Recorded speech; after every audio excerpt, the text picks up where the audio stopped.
Well, both the Ayersville and Columbus Grove's girls basketball teams started the season with 8 straight wins, while the Pilots have remained unbeaten. The Bulldogs limp into tonight's game on a 3-game skid. It is a non-conference matchup, but that doesn't mean it is any less important to both of these programs. We welcome you aboard, everybody.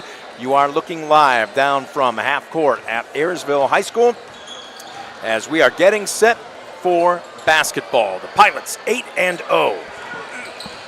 1-0 in the Green Mountain Conference. The Bulldogs 8-3. They play in 2 different conferences. We're going to give them the benefit of the doubt. They're 2-1 in the PCL. But one of those situations where tonight somebody is either going to remain unbeaten or pick up a much-needed win. Brent Balbinot alongside Miles Holliday as we welcome you aboard the Bob Estel Chevrolet Cadillac pregame show. We have a pregame interview this evening with head coach Tim Nicely before we get underway. But rest assured, we're going to see 2 of the better players, not just in this area, but in the state.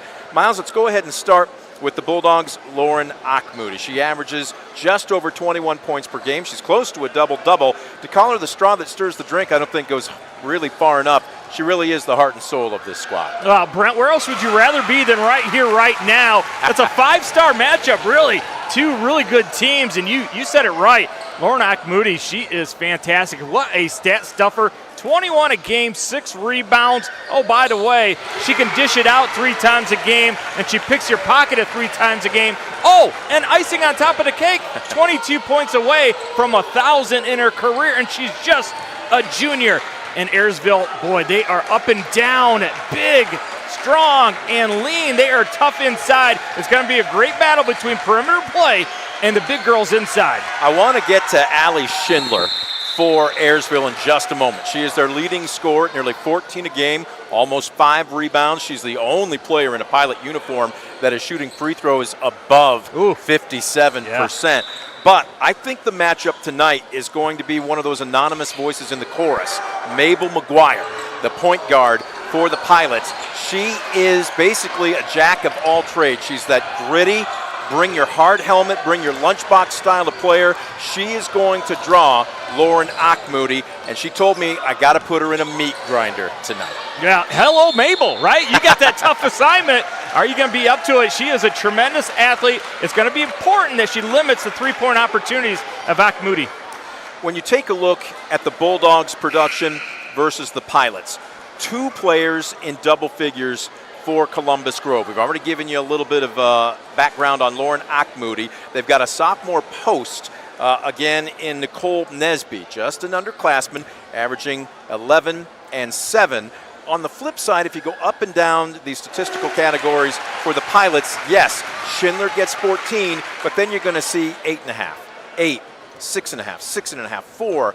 Does balance beat the 2, basically the 1-2 punch tonight? Yeah, Tim Nicely does a great job of incorporating ladies getting depth, and they are the deeper of the 2 teams tonight. So as you said, Ayersville, if they get deep contributions from their bench, it's going to be a nice night for them, and they're going to have the strength of rebounding that basketball.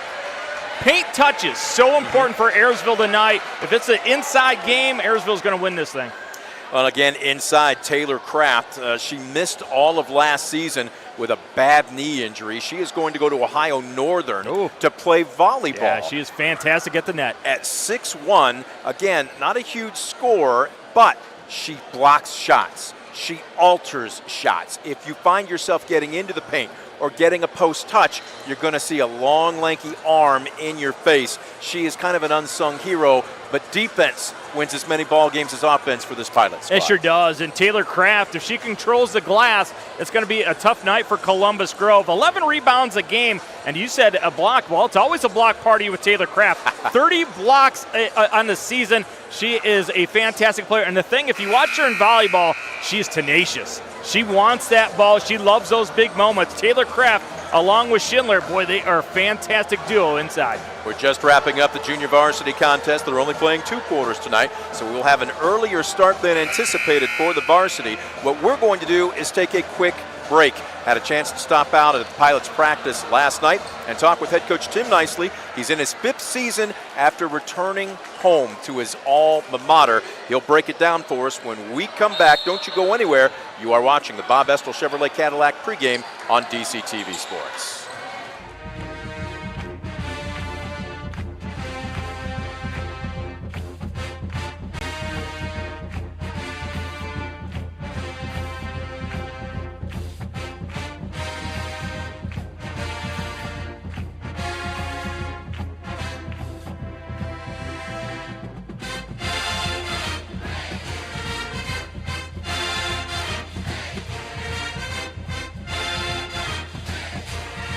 Welcome back. The Estel Chevrolet pregame continues as we are at Ayersville on a Tuesday night. First things first, thoughts and prayers going out to the Columbus Grove student body and that community in general. We weren't sure that this game was going to be played tonight due to a death of a student athlete over the weekend in that community, but everybody gathered together and decided the best thing to do would be to play, so there will be basketball.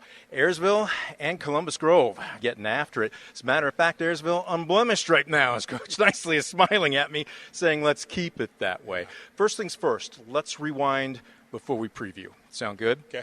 Where would you say this team has made its most improvement from the start of the season to now after Christmas break? I think overall just getting to work the ball a little bit better and understand that we don't have to make the first pass and have to shoot. You know, we can work it and get a better shot. I think that's what they've all noticed a little bit more, and I think they share the ball so well, and I think our, get out and fast break, I think that helps our offense big time. We had a chance to see you actually broadcast both your games at the DPT Classic over in Defiance before Christmas. You won in 2 different ways. You got out, really had great transition offense in that first game, transition defense in the second game. Scoop Miller was on the color with me, and he knows Archbold quite a bit. Mm-hmm. We were impressed with how you got back. Can this club win in different ways this year? I think we had to get back against Archbold. We've seen them in a track meet with Tenora, and we knew we had to get back. And we told them what we had to do, and they understood what we had to do, so they did it. So, yeah, we can win in different ways. We can slow it up at times, and we can push the ball into fast breaks, get things going. So, yeah, we definitely can win in different ways as our group has shown. Let's go ahead and preview tonight's opponents, the Bulldogs. I don't want to call them a 2-woman team because it takes 5 jerseys to play, unless you get in really bad foul trouble late in the game. But let's start with the obvious. Moody, over 21 points per game. She's averaging nearly a double-double. She also is averaging about 3.5 assists per ball game. She's more than the straw that stirs the drink. You can arguably say she is the heart and soul. Yeah. How do you slow her down? Well, we'll put our best defender, Mabel McGuire, on her, and Mabel's always up for a challenge. That young lady is just a great player. I mean, she can shoot. I mean, she can do about anything. So we'll have to play a smart game. Try to keep her at her average. We just can't let her get off for 30. And then the big girl inside, we can't let her, go for 15, 20. We got to keep her down about 10. I think we'll be in good shape.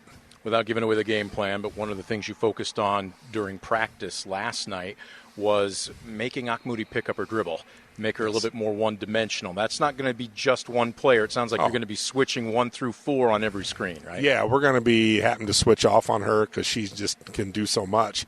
And we got 2 or 3 other girls, Ariel Brown, Kendra Waldron, Lainey Sheets, and we're all going to have to take turns. We're all going to have to step out and, get hedge out and see if we can stop her with the ball and make her give it up. Have somebody else see if they can beat us. You've won in a couple of different ways. On the flip side for the Bulldogs, they've been blowing most of their opponents out, and they've been doing it with a strong offensive performance. Tonight, tempo.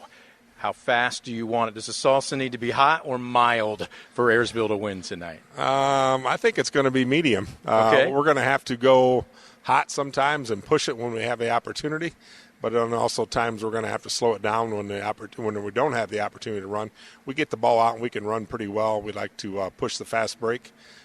Kendra Walden does a great job of just getting out, and we can push that big time with her. So, tip-off is just around the corner. Coach, best of luck to you. Thank you. That's Coach Nicely. He is our guest on this evening's Bob Estel Chevrolet pregame show. We're back with more right after this. You're watching DCTV Sports.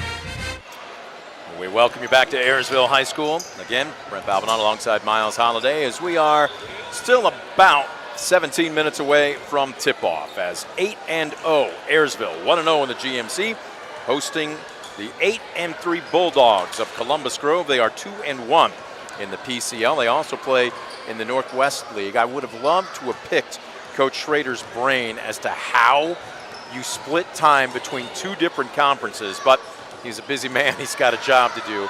But one of those situations where you asked him, do you like it? And he said it was kind of 6 of one, half dozen of the other, Miles. Yeah, 17 league games. Never a night off, really, right? You got to be ready to go, which is a blessing. We got a curse as well. But 2024 has not been kind to this Columbus Grove team, still searching for their first win of the new year. And really two tough competition, right? Yes. Ayersville in their last one, and then Crestview. Yeah, those two teams are no slouches. Fantastic teams to go against. Which I guess, you know, when you think about it, when you get the tournament time, iron's kind of sharpens iron. You want to be playing against the best. Let's go ahead and give you our starting lineups. They are courtesy of the Baker Schindler Company. Baker Schindler Company helping bring tonight's starting lineups. Let's do it first for the visitors from Columbus Grove. We already sung her praises. Let's go ahead and give her some more. Lauren Achmoody. Achmoody, again standing in at 5'7", the junior. She is definitely going to play somewhere. It's just a question as to where. She's getting some sniffs from various Division II colleges. She also is a tremendous track athlete. So why not? Division II, coaches like to work and play well with each other. Yeah. We'll wait and see. She doesn't have to decide now. She's still got another season, but my guess is she's going to get on a few more college radars before this is all said and done. Yeah, a good soccer player as well. So a three-star sport superstar. Whoever gets her is going to be very lucky to have her. Again, she's averaging 21 and 0.3 points per game, ripping down over 5.5 rebounds. At the off guard, it will be Ruth Myers. Myers, again, standing in at 5'5", just a sophomore. Abby Steckschulte, the 5'6" guard, a senior. Kendall Pulte, primarily on the court for her defense. Coach said arguably their best defender. Granted, they've got a couple that really play well, but she has raised her level of play. Pulte, a 5'9" sophomore. And then in the middle, it will be the sophomore Nicole Nesby. Nesby, the second leading scorer on this team, averaging an eyelash under 11, but also a monster on the boards, Miles, at 7 per ball game. Yeah, she's almost a double-double. She's going to be that way moving forward in the next couple of years, really scratching the surface of her offensive game. But you have a feeling with the size and the depth of Ayersville inside, she's going to have to be big for Columbus Grove to compete in this one tonight. On the flip side, for the host Pilots, they are 8-0, 1-0 in the GMC. They will send the following 5 onto the court for fifth-year head coach Tim Nicely. At the point, it will be Mabel McGuire, a 5'6" senior. Again, McGuire doesn't light it up offensively. She is the straw that stirs the drink. She'll make sure that the offense gets set when they cross half court. She is a tremendous on-ball defender. She will draw the task at least to open up tonight's game to take Achmoody. At the off guard, it will be Kirsten Mannon. Mannon, a 5'8" senior. Kendra Waldron. Waldron will get the starting nod at the 3. Waldron, a 5'6" sophomore. She is also the team's second leading scorer at 8.5 points per ball game. Your front court as follows. Allie Schindler. She is the straw that stirs the drink. The team's leading scorer at just under 14 per game. Also rips down 4.5 boards. And if this becomes a tight contest, again, Miles, she is the only Pilot shooting over 59% from the free throw line at 77. Well, you want to be a good free throw shooting team, just make sure the right person's at the free throw line, right? So it comes to crunch time, make sure the ball is in Allie Schindler's hands. And as you said, Brent, boy, the rest of them need to do some work at the line. Speaking of the rest of them, one more in the middle, and it is the 6'1" senior Taylor Kraft. Again, Kraft, the all-star volleyball player. She is a shot blocker. At 6'1", she's going to play volleyball at Ohio Northern. Again, she doesn't necessarily light it up, 6.5 points, but 8 boards per contest. And it's not just the blocks, but it's the shots that she alters that should be a statistic of its own. Yeah, it's going to be imperative that she continues to be the big presence inside. But you're looking at that 5. We know the scoring is going to come from Schindler, Kraft, and Waldron. They're really good inside. But Mabel McGuire, who draws that tough assignment against Achmoody, you know, if she gets offensive and makes Achmoody work a little bit, that makes her job even easier. Ladies and gentlemen, Columbus Grove School and community suffered a tragedy over the weekend. Young student athlete John Seifker was killed, and they are having a moment of silence in his honor. Thank you. Again, show of class by the hosts to recognize him. There was some question as to whether or not this game was going to be played, but both coaches, both administrations got together, talked it over, and decided the best thing to do would be to play. I tell you what, there is still just an air of silence all of a sudden in this gymnasium. But again, our thoughts and prayers going out to not just the Columbus Grove community, but to the family of John Seifker. Yeah, he was a big part of the athletic community at Columbus Grove. And, of course, our hearts go out to the family and the community as they continue to move forward. And a good job here by Ayersville having an opportunity to remember him. You see Columbus Grove's huddle, some tears being wiped away. And if that doesn't put a lump in your throat, I don't know what will. And the ladies look like they are going to head back to their locker room. So both teams are going to do that, and we are going to get set. Actually, they're not going to their locker room. They're just going to the corner of the gym.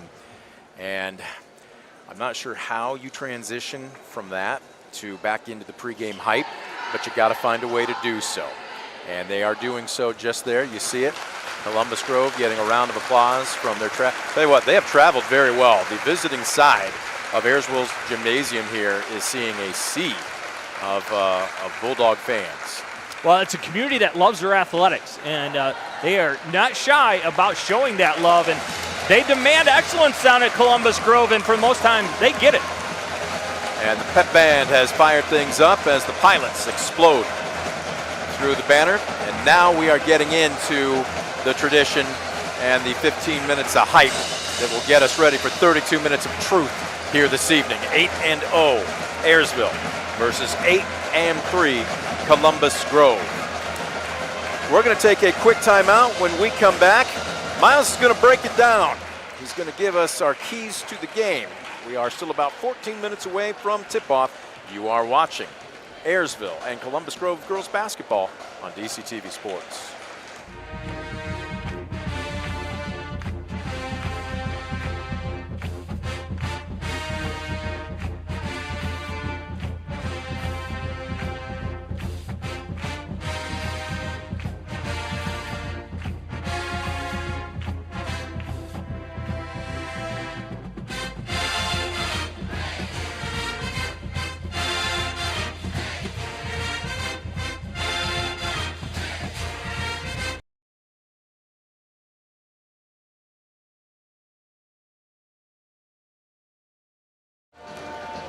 Bob Estel Cadillac pregame show continues here on DCTV Sports.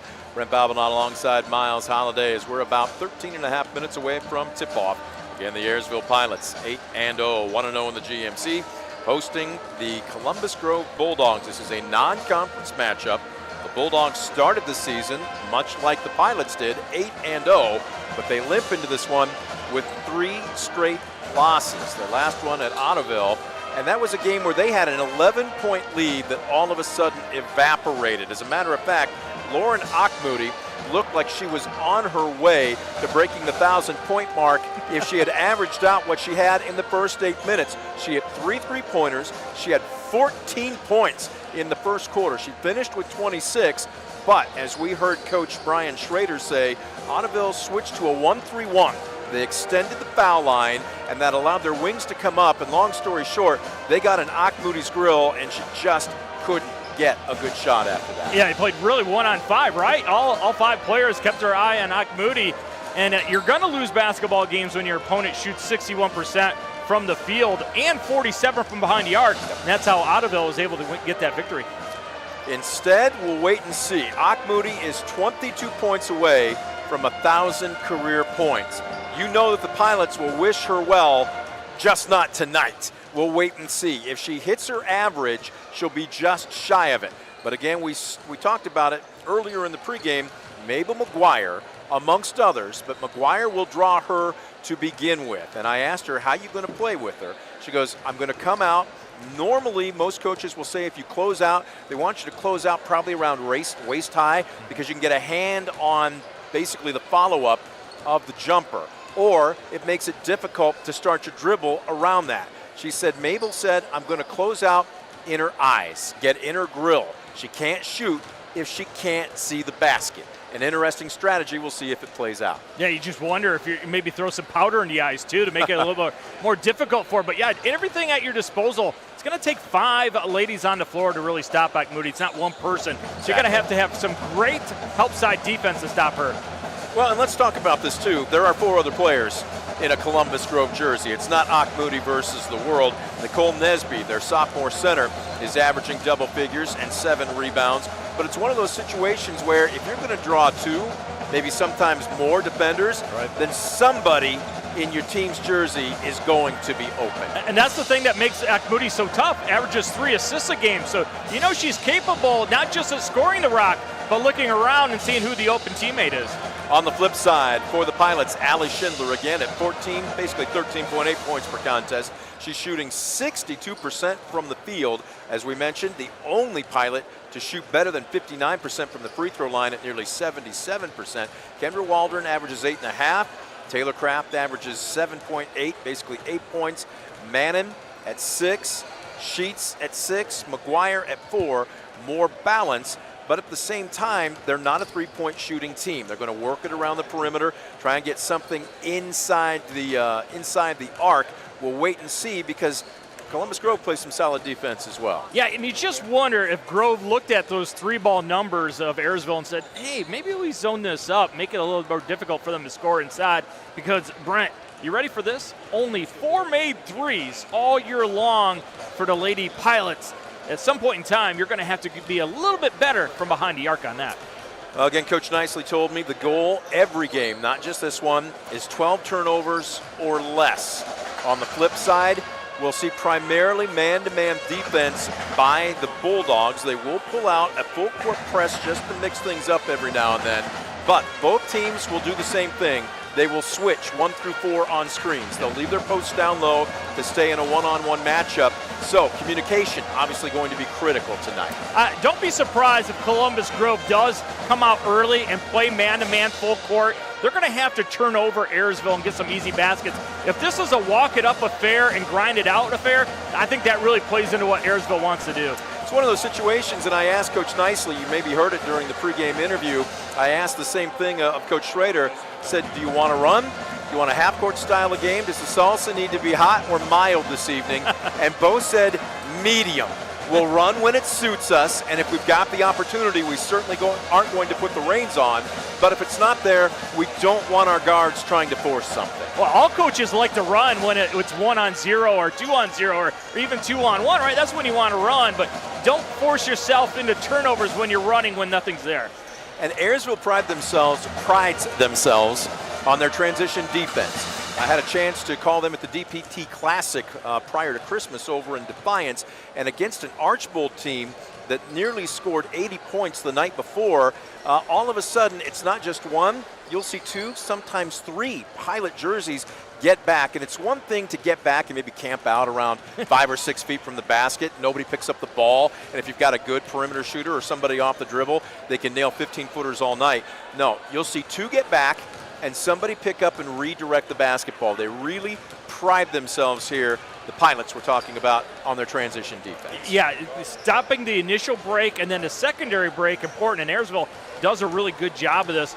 Really, turnover is going to be a big problem for this game. Ayersville around 10 to 12, and Columbus Grove averages 15 a game. That's going to have to be better today. And as you preferenced earlier, both teams not exactly great at the free throw line. Around 50% for Ayersville. This Columbus Grove team, you look at it and say they should be even better. 58% from the free throw line. Turnovers, making your free ones, always is big keys to every game. You get a good look from behind the basket at the other end of the court here. Both teams want to run when possible, but what's the first thing you've got to do that? No, you got to get the ball. You got to get a rebound. Yeah. Exactly. And that was one of the things that Coach Schrader said is going to be absolutely critical for them tonight. And he's going to challenge not just everybody, but in particular his sophomore center, Nicole Nesby. Secure that. We'll fill the lanes. We can't run without the basket. It's got to be 5 ladies attacking the defensive glass. If it becomes a 1, 2, 3 shot offensive set by Ayersville, that's exactly what they want to get done. The warm-up still about 6.5 minutes before we wrap this one up and get ready for tip-off. This one promises to be a good one. It looks great on paper. Hopefully it will play out equally on the hardwood. What we're going to do is take one more break. One more break of the Estill Chevrolet Cadillac pregame show. When we come back, we'll get ready for tip-off. Don't you go anywhere. You are watching DC TV Sports.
Scoreboard clock has just gone under 5 minutes before we tip this one off as we welcome you back to Ayersville High School. Brent Balvinoff, Miles Holliday, thanking you for joining us.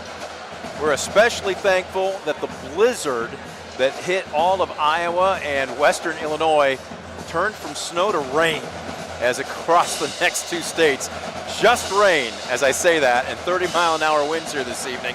And it's going to take a lot more than that in the middle of the plains to keep high school ball from taking place. Yeah, Brent, one of the things that is really cool about this atmosphere tonight is the amount of red that is in the stands. A lot of Ayersville faithful elected to wear red in support of Columbus Grove. Yet another classy move, trying to make Columbus Grove feels as if it's not just their loss, it's everybody's loss anytime a young guy loses their life so early. You take a look around here and you're seeing a good look as our camera pans over. This is only about a 5-year-old facility. It seats, I was told by the superintendent, 1,200. That does not count any of the extra seating on the stage. Right now they have the student section blocked off as they just resumed classes, I think earlier this week. But this is probably, when you're all said and done, if you put body for body, every available space, fill it with every available space, probably talking about a good 1,500 to 1,600 here for a small school, especially with chairback seats. I know it. You take a look at that. They've done it right here. That's fantastic, isn't it? Always comfy and time to watch some great basketball. Well, again, the GMC is going to be loaded this year. You take a look at what happened with the Bulldogs falling to Ottoville on Saturday. There's 3 teams now in that conference with 1 loss, so that is wide open. And it's one of those situations where this is, I don't want to call it a little bit of a one-off, but to go this late into the season when most teams are now fully locked and loaded in their conference schedules, to step out like this, it's not the norm. But make no mistake about it, this will be a quality win for whoever walks out of here with it. Yeah, it's actually kind of a crossroads for Columbus Grove because their schedule doesn't get any easier. They got Lipsick coming up in Anna, so if they don't get this one, they're really going to look at a tough road to hoe. They got to get a win after losing their last 3 to get on that plus side and feel good about themselves. Yeah, last thing you want to do is walk out of here with a 4-game skid. Right. You take a look at what they did last season, and again, in a tough conference, they more than held their own. They went 18-9. 9-5. That was good for 4th place in the Northwest Conference.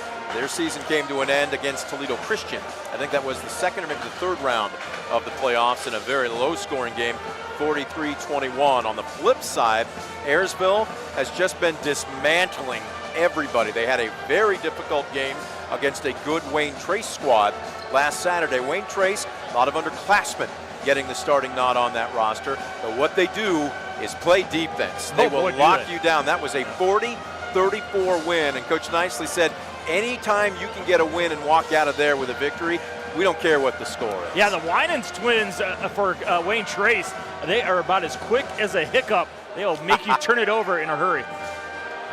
As the warm-ups now just 90 seconds away from finishing up, Ayersville, you see right there, has already put the balls in the racks. They are huddling up. They want this one. Columbus Grove doing a quick finish up of their warm-ups. Well, we've given you the Baker Schindler Company starting lineups. We are closing in on the F&M Bank opening tip-off. We will keep you up to date. Both clubs ditching the warm-ups, lining up. There you took a good look at one player whose services will no longer be available, Morgan Kiesler, arm in a sling. I told her if she is a good teammate on the bench, she stays involved, she'll probably get some face time. But she broke her collarbone on the last play of the game. I think it was 2 games ago. She went hard for a loose ball in a game that had already been decided. And Coach said that's why we loved her. Right. She just knew one gear, but her season is technically done. Yeah, you hate it any time an athlete is hurt, but especially a senior in her last season and gets a collarbone injury, and those are not short-term injuries.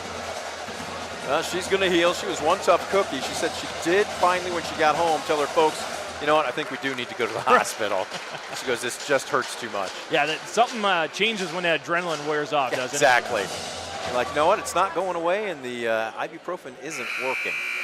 Buzzer sounds. Everyone rises to their feet as the stripes have been lowered here in the southeast corner of the gymnasium. Both sections rising to their feet as the pep band getting ready to play the national anthem. It is brought to you tonight by the Defiance Elks Lodge number 147.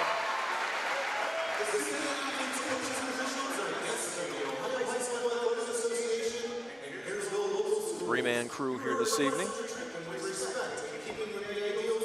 And the OHSAA's speech to the crowd with the expectations of sportsmanship being announced.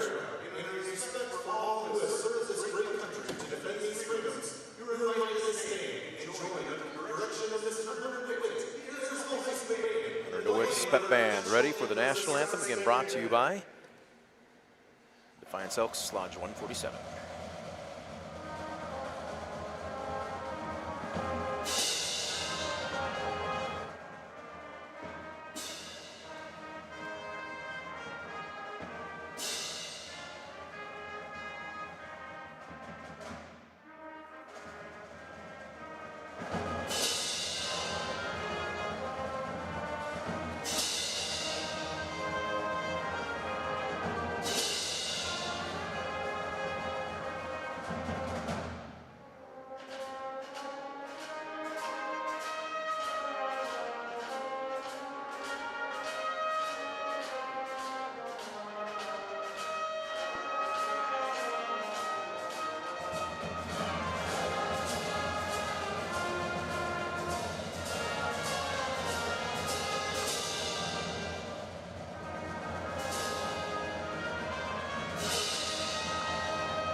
And nicely done by the Ayersville Pep Band.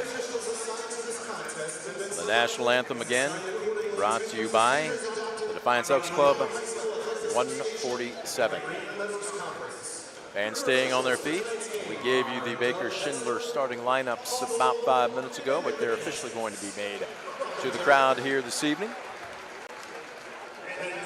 Coach Nicely, and there you take a look at Columbus Grove, led by head coach Brian Schrader. I came away impressed with our visit with Brian Schrader. Yes. Two things that were evident.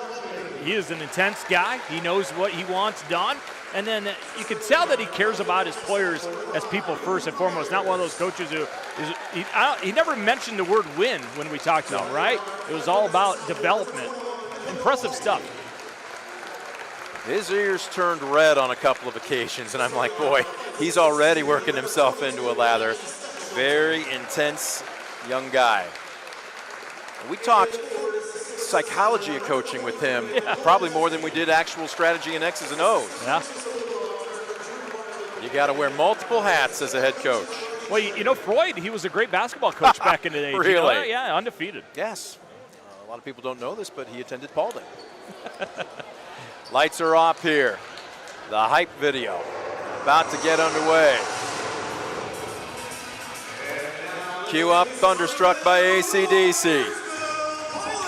And as they do here, all the young kids in the student body line up in a long tunnel. There'll be a lot of high fives. They've always got a young kid there, and Mabel lifts her up. And a t-shirt's about to go into the audience or the crowd.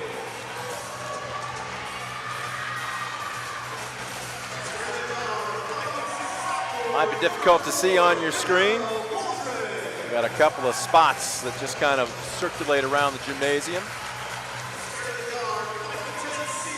This is old school too. When you've got kids already in the new millennium that want Thunderstruck by AC/DC as their warm-up tune. Hey, do you think they asked him? I would guess. I don't know. Good question. I think if you ask them, they're going to have like Taylor Swift or something. Oh, don't you? Does she have a tune that would really get you lathered up to play ball? You talk to Swifties, they'll say all of them. Just pick one. Different strokes for different folks. Not a big Swiftie, huh, Brent? I actually like some of her work, but obviously I'm of a different generation. And don't you try to lie to our viewers either. So are you. Oh, I'm a Swiftie. I can't wait to spend like $3,000 on a ticket. It's got a big game feel here, doesn't it? Yes, it does. Tim Nicely, fifth-year coach, working his way down his bench, and there the Pilots trying to keep themselves locked in. Allie Schindler in particular. In the center circle, it will be Kraft for the Pilots. Nesby for the Bulldogs. It's time for your F&M Bank opening tip-off. Nesby actually batted it twice. Little unorthodox, and look at this, immediately McGuire with a steal. She is getting after it. We have a jump ball just 6 seconds into this ball game. Yeah, show the effort right away by Mabel McGuire, setting the tone for the Lady Pilots. That was a weird opening tip sequence. We talked about, now the men in stripes are going to talk this one over. Is this technically I thought it was an jump over and ball, back. or is that's exactly what I was going to ask you? Is it a turnover? You got all three gentlemen discussing this, and immediately, originally the rule says you cannot tip the ball to yourself, so you cannot be the same person to touch the ball twice in a row out of the center circle, and I think that's what they just declared. It just took a few seconds. Now the scores table is saying re-jump, and the officials are saying Pilots basketball. Well, maybe they should have played Van Halen jump for the pregame. Touche. It will be Pilots basketball. A great denial defense early by Columbus Grove. Palti right on Schindler. That's going to be another matchup of athlete on athlete that we'll love to keep an eye on. Schindler posting up down low and very quickly draws the foul. Take your pick. 3 red jerseys rotate over. That might have been Palti. Yeah, good initial job by Palti playing denial on Schindler, but once Schindler gives it up, you better get back underneath that, right? A back screen was the problem for Palti, and all of a sudden Schindler at the line. Schindler, as we mentioned, the only Pilot to shoot more than 59% from the floor at 77%. She drains her first. The foul is actually going against Nesby instead of Palti, and that's just a pure stroke. It's actually a problem then for Columbus Grove. You don't want Nesby to get in early foul trouble, their best post player. Well, look at this. Moody being face guarded by Mabel McGuire. They're going to get Nesby wide open in the low blocks, and she just got the seal for an easy drop step 2. Yeah, use that upper arm to seal off away from Kraft, and lower half sealed it off for an easy 2. McGuire on the run. Great secondary break, and the iron unkind for Schindler. They did everything but finish. Long outlet up the near side. Paulty slows it down, and again, another errant pass. Both clubs maybe, I don't want to call them nerves, but just maybe a little too amped up to start this ball game. Yeah, Coach Schrader told us in our pregame talk that sometimes their decision making isn't the greatest, and I think he'd point to that as that was just too long of a pass. And you're already down and set up in your half-court offense, just a little too anxious.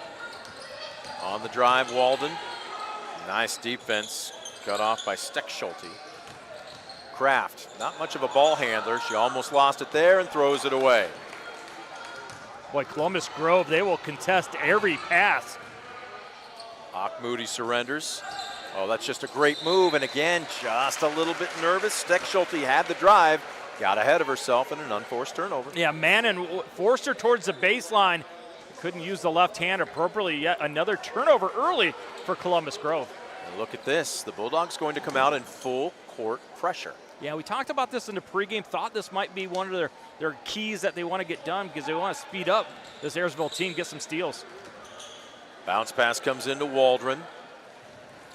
Schindler. And that's an upperclassman move. Slow it down, clear out. I will take care of things against Paulty. Yeah, what a luxury. A 5'10 player that can bring the ball up. Well, deflected pass. Myers comes away with it. Moody yet to get a shot off. Nesby comes out and sets a screen. They don't switch, and Moody again a little out of control. You don't see that very often. And both teams look like they maybe are playing about a gear above where they would like to be right now. Yeah, somebody's got to settle down, right? Someone make a jumper to slow everything down for you. Yet another turnover by Columbus Grove. 15 a game, and they're underway. Schindler crosses over, keeping a waist-high dribble. And they'll set up their half-court offense. Kraft will pop out. Oh, that's a dangerous pass. Saved and falling out of bounds. McGuire threw up a prayer. It's loose. Picked up by Myers. They've got a 2-on-1. Nesby swatted away by Kraft. Wow. How do you spell block? It's C-R-A-F-T. Her 31st block of the year. My goodness. She's got those long arms, that huge wingspan. Even when you think you've got a step on her, you really don't. Yeah, tremendous anticipation as well.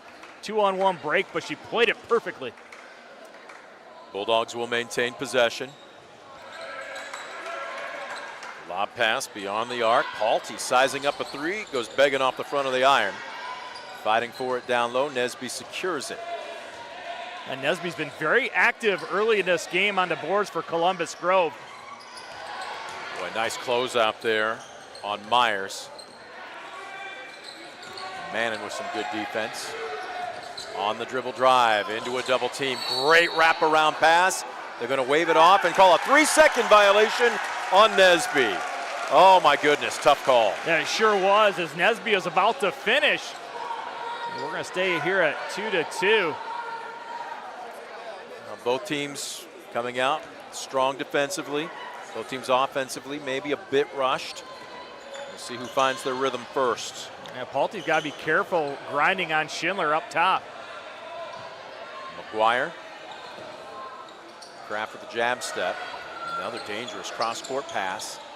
Dribble penetration, and the ball knocked away. It's off of who? Mannon, I think, thought that ball was last touched by Columbus Grove because she kind of trotted after it, and she looked a little surprised. She's frustrated. She's coming out. Well, all coaches would tell you, don't leave it to doubt, right? Go Exactly. get it. You can control your own future by going to get it, and there's going to be a bump up front by McGuire. McGuire will give that early on to make a statement. The question is, don't pick up too many of them. You find yourself looking from the bench. Yeah, she picks up another one here on a ticky-tack, and then Coach Nicely's got a tough decision to make. Checking into the ballgame, Lainey Sheets, arguably the best on-ball defender. Uh-oh, if that's McGuire, that's her second. And now Coach Nicely has a decision to make. It is. Mabel McGuire has just picked up her second foul in under 30 seconds. and she most likely is coming out. It looks like they're going to go with Ariel Brown that's going to come in. And, if you're Tom Izzo, you sit the rest of the half, right? Now, what's Coach Nicely going to do? McGuire, being a senior, you could probably talk to her, sit her down for a while, and bring her back, but you don't want her to pick up that third going into half. Moody, a 72% free throw shooter. She drains her first, she drains her second. And if you're wondering why that was a foul, you have to allow shooters to land, right? That's something that they've added to the game about 3-4 years ago. Used to be able to knock them into the stands after they release, but you got to give them a free path to land, and they didn't do that with Moody. Moody averages 21. Her first three of the night come from the charity stripe, and it's a 5-2 Bulldog lead. Well, with the substitution checking in, as this ball's deflected and last touch by the Pilots. Lainey Sheets also being joined. I'm trying to see who subbed in. It looks like number 10. That's Ariel Brown. If you want to wonder why coaches go bald, watch the beginning of this game with turnovers, right? They want to pull their hair out.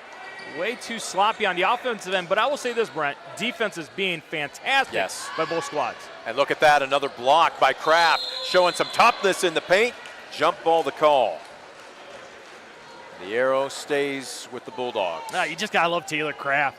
Just a tenacious player, especially on the defensive end. Inbounding from the baseline. Moody. She pops out. Drawing her now is Kendra Waldron. Open from about 18. This one's off the mark by Myers. Out of bounds near corner. Pilots still looking for their first basket from the floor. We're almost halfway through the first quarter. Talk about being open for a three ball. There was nobody within 8 feet of her. Sometimes that plays with your mind. You think, oh, I'm way by myself. You get out of rhythm.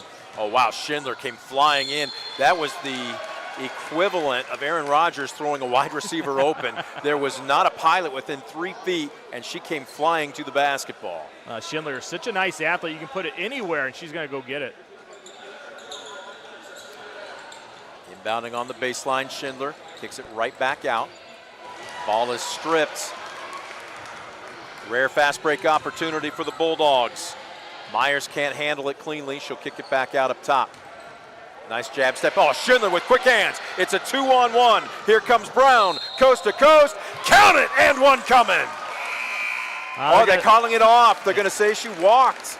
Oh, my goodness. Yeah, she tried to collect herself to go up on the left-hand side. Picked up her dribble and just a little pitter-patter of her feet, and that's going to cost her the easy layup. Oh, my goodness. She thought she was headed to the line for a three-point play. Instead, they got to get back and play defense. Now, Brent, that's why I always went up and tomahawk dunked it. Had no problem on that. Oh, this is going to be a cheap late foul on Kendra Walden, and she's throwing her arms up, but she came flying into her, and Moody's going right back to the charity stripe. Yeah, at some point in time, Ayersville's going to have to settle down out behind the arc. That's already the third time they have fouled Columbus Grove, 30 feet away from the basket. So 3 of 3, and this one halfway down spits out. Moody, as we mentioned, a 72% free throw shooter. Second is on the way. Man, she has a pretty stroke. She does. Take her to the fair, man. She'll win you a bear. Just feed her $20 bills. She'll walk out of there with 30 bears. Second on the way, and she only hits 1 of 3 on this trip down the court. Brown pulls down the board. She'll walk it up the near side. Oh, nice crossover. Uses her screen effectively. I thought she might continue the drive, but she'll back it out. Waldron. Just all hands by Columbus Grove, and you put the ball on the floor. Boy, Brown got great penetration, but a little contact. She saves it. That's just great hustle all the way around. Credit Sheets, and they turn it over again. Moody already her second steal of this game, averages 3 a game. Kind of uses a little bit of a moving screen there. The bounce pass. Nice job by Brown to drop down, and then lazily almost threw it away. Boy, both teams really getting after it defensively. Ayersville's got to get a shot attempt for Schindler. Can't go this too long in the game without getting her involved. Waldron on the drives. Knocked out of bounds. Substitution as Brown will check out. I had a great story about Brown, a farm kid. I will save it for you the next time she comes back in, but farm kids don't keep bankers' hours. Let's put it that way. Oh, nice give and go on the drive. Yes, and one coming. Kirsten Mannon on a great feed from Kraft. A great design on the inbound by Tim Nicely on the call. And Brown, what happens when the defender loses sight of you? You make a cut towards the basket. A great find by Kraft. It's going to send Kirsten Mannon to the charity stripe. Mannon, a 50% free throw shooter, drains it here, completing the three-point play. The first basket from the floor comes at the 2:38 mark here in the first quarter for the Pilots, but the three-point play pulls them back to within one. And look at this.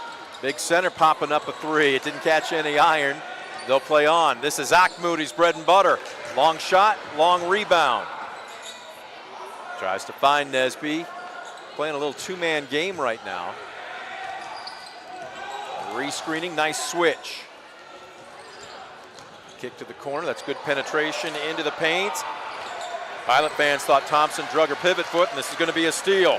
Here comes Schindler. Oh, what a crossover! And it doesn't fall. She's got to be wondering what she's got to do. That's the second time tonight. Oh, a little razzle-dazzle there by Schindler, just couldn't finish. Kraft with her third block of the night. Boy, they are face guarding whoever has the basketball. Now Schindler says clear out. I'll bring it up. Boy, lots of contact, and this one, what, about 90 feet from the basket? Ruth Myers picks up her first. Yeah, Ruth Myers just a little bit tardy. Getting in front of Schindler, has to push. And Schindler, you're not going to knock her off her course. Too good of an athlete. Timeout being called by Columbus Grove. We'll take a quick break with them. A minute 36 left to go in the first quarter. Low-scoring, defensive-oriented game at Ayersville. Bulldogs up by one. You're watching DCTV Sports.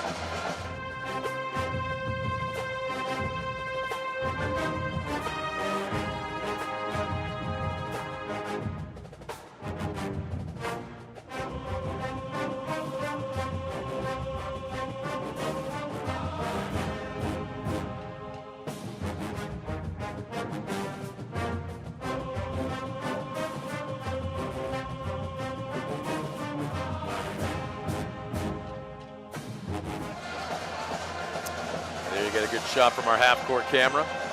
Minute 36 left to go in the first quarter. Low-scoring, defensive-oriented ball game here at Ayersville. Visiting Columbus Grove, leading the hosts 6-5.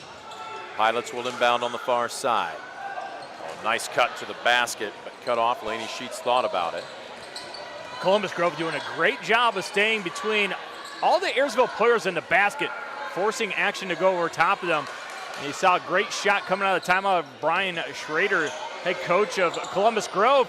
He was on his girls about moving on the offensive end during that timeout. Lainey Sheets with the board, kicks it back out, and then finally, just the second basket from the floor here in the first quarter for the Pilots. Now the sophomore averages 6 a game.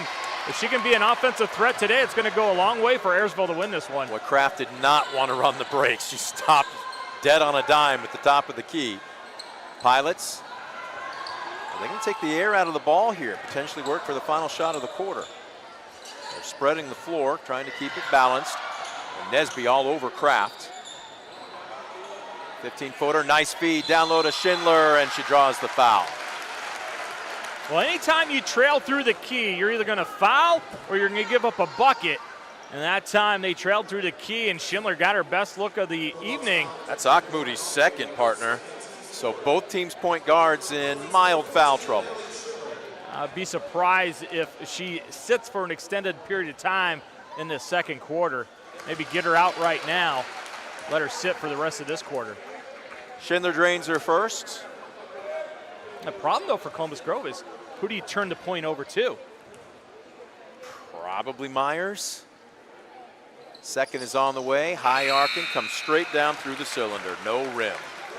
And Schindler will catch a breather as Brown will check in for the final 39 and 2/10 seconds of the first quarter. Now, Brian Schrader told us, like, I got girls that aren't leaving. Deflection, almost heading the other way by Sheets. Jumping the lane, trying for the steal, but that left a wide open jumper for Kendall Palte, and she's in the books. Yeah, defensive breakdown allowed Palte to score. Stay in front of your man this late in the quarter. Sheets, they'll kick it back out up top. Oh, nice drive, lightning quick down the middle of the lane. Waldron, that ball might have been partially tipped. And now we're going to have a foul almost underneath the cylinder. Yeah, I think they're going to get Taylor Kraft trying to get a steal with 6.3 left. And fortunately for Ayersville, it's not a opportunity to shoot at the free throws yet. Do you like that new rule? I hate it. I'm glad you said it. Can't stand it. Most coaches I talk to, whether they like it or don't, all admit it changes your strategy in late games. Oh, what a move. Nope, wave off the basket. It was a great feed. Nesby laid it in, but it came after the buzzer. And we have played the first 8 minutes of basketball. Ayersville 9, Columbus Grove 8. Back with the second quarter right after this. You're watching DCTV Sports.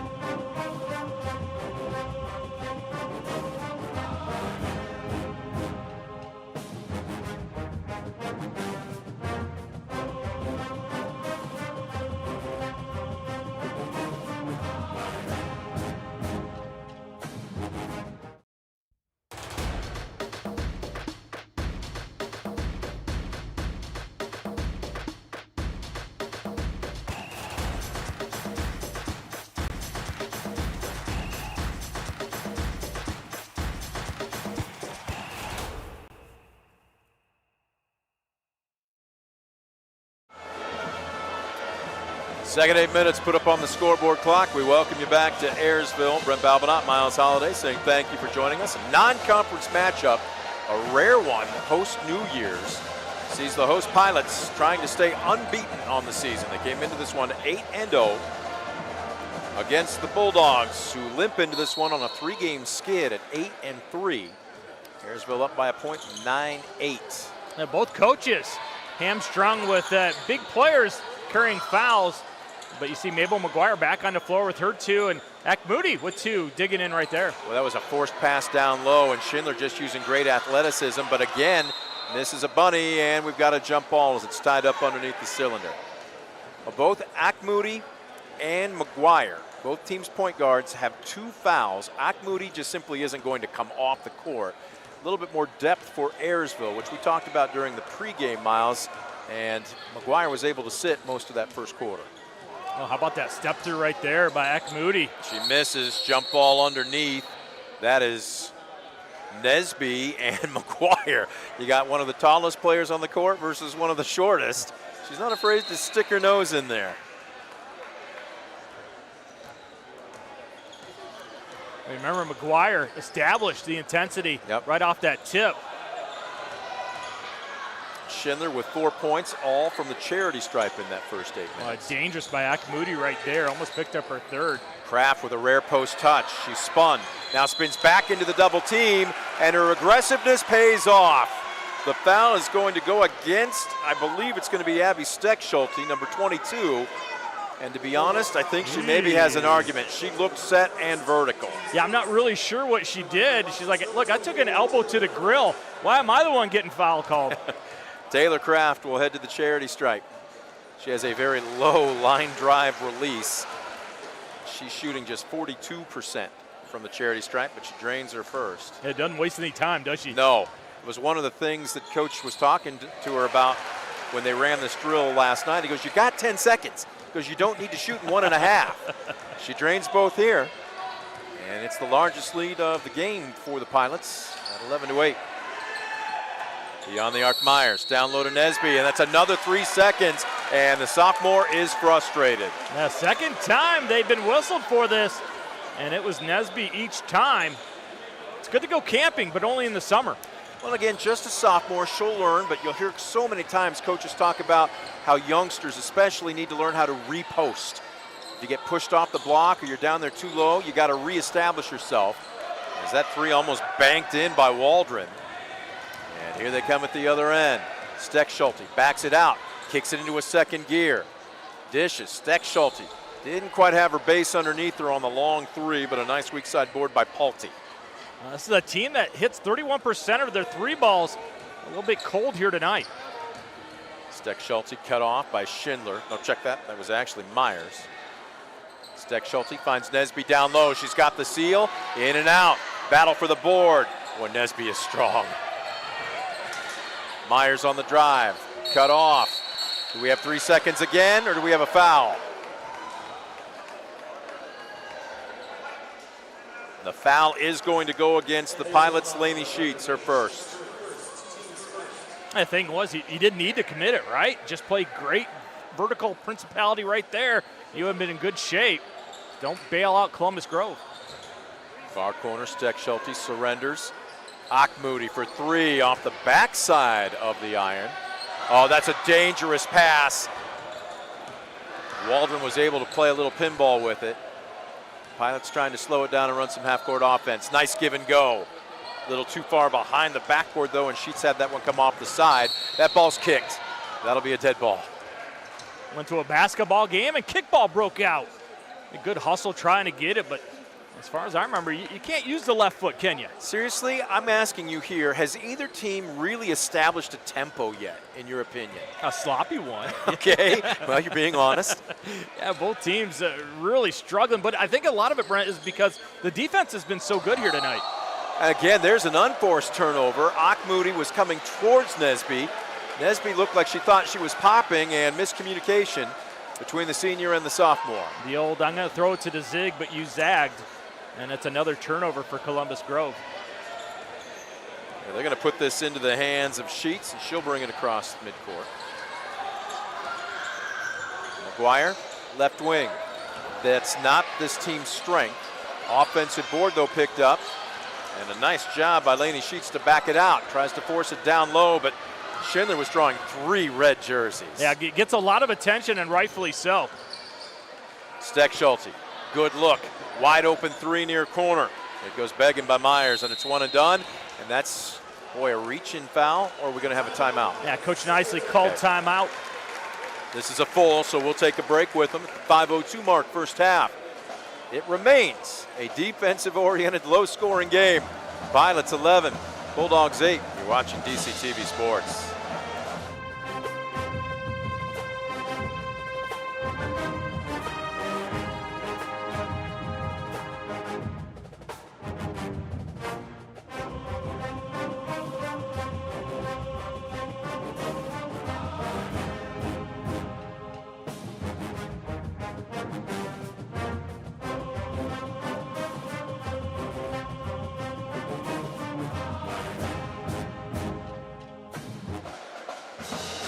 Five minutes, 2 seconds left to go in the first half. Host Ayersville 11, visiting Columbus Grove 8. Non-conference matchup. 2 very good ball teams. They're getting after each other. And there you see the Pilots breaking their huddle from around Coach Nicely. And there the Bulldogs remain huddled up around Coach Brian Schrader.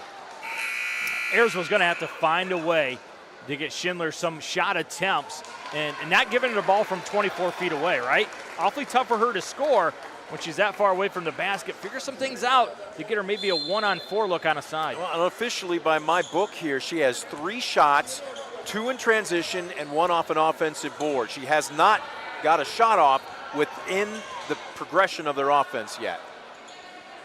And a lot of it is because Columbus Grove, look how far off they're playing on the perimeter, just daring Ayersville to hit an outside shot. Kraft turned and thought there was going to be resistance. There was none, and she short-armed that ball. Kraft doing a good job of fronting Nesby in the low blocks. Moody right now being dogged by Waldron. They get the ball to Nesbitt, using her body to post up a little too strong. When she figures things out, she is going to be something. A great point by you, because her lower half, her drop step was fantastic. Walled off Kraft, but you got to go to the top corner of the backboard. It's undefeated. Reversing the basketball, Chris passing around the perimeter. Schindler was trying to size up the defender. That's Allison Thompson, who's checked into the ball game. Schindler just kind of hanging around the arc.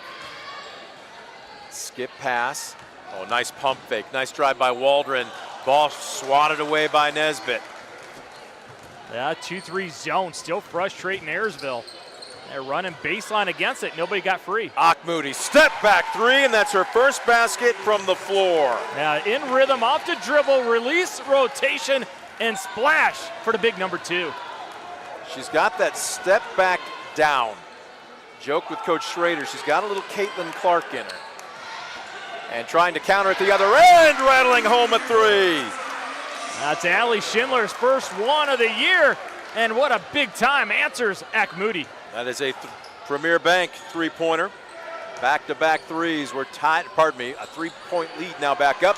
Nesby cleaning up underneath, and that's her second basket of the evening. 80% of all rebounds go to the weak side, and Nesby dug it out on the weak side, went quickly. Great post play. Now under 3 minutes left to go in the half. Both teams starting to heat up, maybe find their rhythm a little bit. Brown in between the circles. Skip pass to Schindler in midair. Nice drop step. Shot maybe just a bit rushed by Mannon. Hustling back at the other end. Moody taking on anyone in her way. It's in and out. And Kraft out muscles Nesby. No, they're going to call a jump ball. And the arrow stays with the Bulldogs. Well, you can see Coach Schrader take a deep sigh for Columbus Grove because they thought it was going to be a foul on Nesby, and that would have been costly, but jump ball going to stay here with Columbus Grove. Almost wholesale substitutions here for the Pilots. 3 new jerseys. As Waldron checking in, McGuire checking in. Being joined as a quick three by Moody. Kraft stays on the floor for that purpose in particular. The second time they ran that set out of bounds to get her a free look in the corner. Ayersville got to be aware who the shooter is on the inbound. Sheets rounds out your Pilot 5. They're not a three-point shooting team. That shot up, it's short by Mannon, but the garbage is good. Not a three-point shooting team, but a great rebounding team. Waldron, Johnny on the spot for an easy putback. 16-13. Coming up on the 2-minute mark. Nesby down low. That is Kraft's 5th block of the half. Wow, Taylor Kraft. Give her a handful. In between the circles, Sheets sizing up the defense. Swings it left side. Ball seems to be sticking a little bit this trip down the court for Pilots. Ayersville struggles in the half-court set when they allow Columbus Grove to dig in. Mannon, baseline drive, kicks it out. Both clubs maybe a little gassed too, using this opportunity to catch their breath. There it is, high blocks. Kraft didn't want the shot. Oh, it was there and she didn't take it. McGuire dribbles, loses it. Whoa, a little pinball. Boy, the Bulldogs just overplay the passing lanes.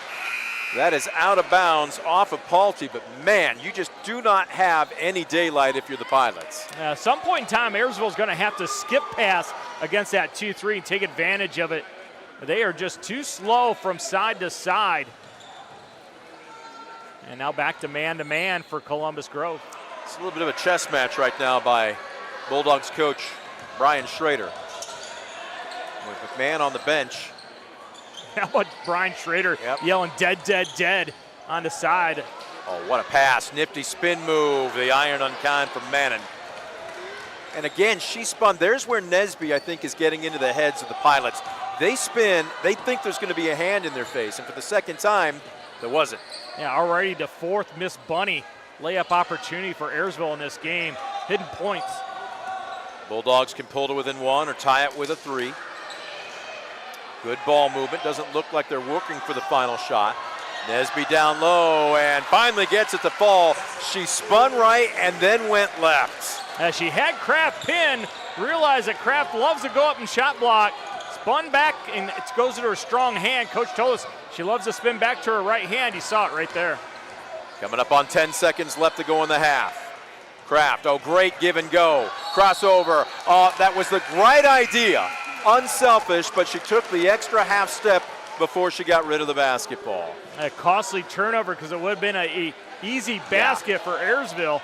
Now they got to dig in, 5.8 left with a 1-point lead. Is there any question who'll take the shot? Moody, 26 feet out, almost banked it in, and we've come to the end of the first half of play. Low scoring affair, a little more offense in the second 8 minutes. No difference in the differential from the end of the first 8 to the second 8. Well, we thought it would be a fantastic matchup. It has definitely lived up to the billing. Both clubs heading to their respective locker rooms. 1 point separates them. Ayersville 16, Columbus Grove 15. We'll take a 2-minute break, a 2-minute timeout. We'll be back with your halftime Midwest Community Federal Credit Union halftime show, as well as a look at some of your stats. Mark Moats Ford stat summary right after this. You're watching DCTV Sports.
Welcome you back to Ayersville High School Gymnasium. It is time for the Midwest Community Federal Credit Union halftime show. Brent Balbinot, Miles Holloway saying thank you for joining us. Let's take a quick peek at our Mark Moats Ford stat summary. Let's start with the visitors. Sure. Because it is lean and mean. Only 3 players in the scoring column for head coach Brian Schroeder's Bulldogs, and only 2 of them with more than 2 points. Leading them, Lauren Achmoody. She averages 21.3 a game. She has 7, but only 1 basket from the floor. That was a long-range 3 early in the second quarter. Otherwise, she is 4 of 6 from the free throw line. Center, Nicole Nesby, with 6 points, 4 of those coming in the second quarter, and Kendall Palti scored on a nifty-looking jumper back in the first quarter. You get the feeling, dude, Nesby's kind of figured out Kraft a little bit, right? Was denied early in this basketball game many times by Kraft, but here of late in the first half, she had a couple buckets against her, using her lower half to wall her off. On the flip side, for the Pilots, a bit more balance. 5 players in scoring figures, led by Allie Schindler. She's got 7 points, so she's on par for her average. She averages 13.8 per ball game, but 4 of those coming from the charity stripe. She did drain a 3 in the second quarter. After that, the production drops off considerably individually, but as an aggregate, it all adds up. 3 points for Kirsten Mannon, a deuce for Kendra Waldron, 2 for Taylor Kraft coming from the free throw line, and Lainey Sheets draining a shot in the first quarter for the only bench points for either team. Well, Kraft's going to have to be more active on the offensive end if they're going to continue to have her camp out at the free throw line against that 2-3. Because that's the weak spot of the 2-3, right? They got it to her a couple times. She's going to have to look to be more aggressive when she catches that basketball, because that is the weakness of that 2-3 zone. Attack from there, even if you just put it on the floor for a dribble and then pass off to a teammate, something you can't kick it back out and lets the defense reset. Let's talk about the 2 alphas for both these teams. Let's start in reverse order. Allie Schindler, again, 7 points. Right now on pace for her average, but only 1 basket from the floor. Now, she had 3 shots in that first quarter. 2 were in transition, missed bunnies, which doesn't happen very often, and then 1 missed putback. I think she might have been maybe thinking Nicole Nesby was somewhere within arm's range. Yeah, good point. But without that 3-pointer was the only basket that she's made within the continuity of their offense. How do you get her more involved in the second half? Yeah, you said 7 points, but it's kind of a quiet 7 points, right? I think if you're Ayersville and she goes 2 possessions without a shot attempt, you're living life wrong. You got to get her involved a lot more. Even if you just tell her, put your nose right on the rim and attack, she's got to be more active on the offensive end, every other possession getting a shot, because she really is your best scorer. Plus, officials like her. She's going to get to the free throw line. On the flip side, Lauren Moody, she averages 21.3 per ball game.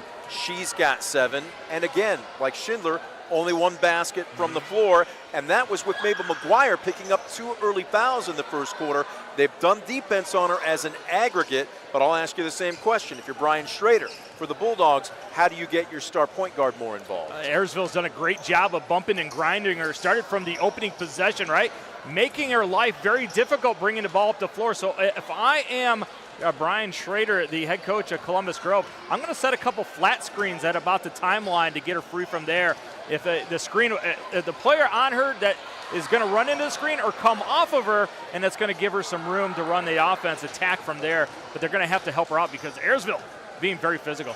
Again, wrapping up our Mark Moats forward stat summary, both teams have shot the same amount of free throws, 6 apiece. However, Lauren Moody has shot all 6 for the Bulldogs. That shouldn't surprise anybody. No, and not a bad night at the free throw line for Ayersville. We highlighted in the pregame they have had their struggles this year, but not so much tonight. If they're going to win this game, it's a tight one, and I think it's going to be tight throughout. Free throw is going to be at a premium. That is our Mark Moats stat summary. We are putting a wrap on our Midwest Community Federal Credit Union halftime show. We'll take another 2-minute break. When we come back, the third quarter. Ayersville 16, Columbus Grove 15. You're watching DCTV Sports.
Well, warm-ups have finished, ball's back in the racks, and we are 30 seconds away from resuming play here. Quarter number 3.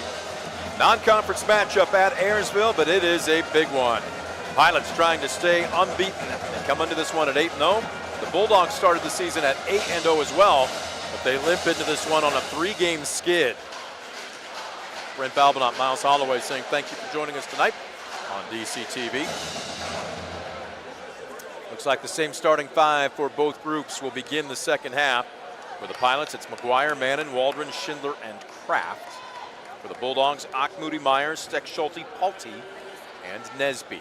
Now remember, both teams' point guards, McGuire for the Pilots, Moody for the Bulldogs, have a couple of fouls. They navigated it really well in that second quarter, though. A couple times, Moody looked like she might pick one up, but the Wiley Jr. knows what she's doing on the defensive end. Waldron on the drive, kicks it out up top. They're posting Schindler up.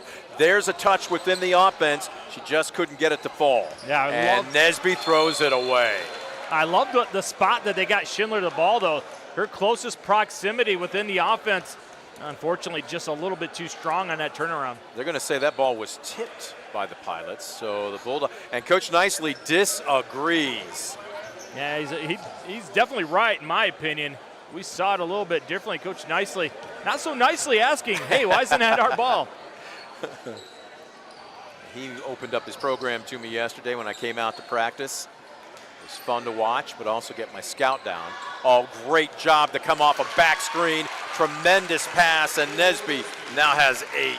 Hats off to both coaches coming out of halftime, running a new set, get their good players a good shot. Nesby finishes off the back screen. Schindler slowing it down, ball deflected and out of bounds. Look, if you are Ayersville, if you haven't figured it out through the first 16 minutes, you can't make a lazy pass around the perimeter. The Bulldogs are overplaying. As a matter of fact, you would probably need to be coming to the basketball. Yeah, active hands, something that Columbus Grove is known for, and you see why. Another deflection right there. Schindler stripped. It will remain Pilot possession.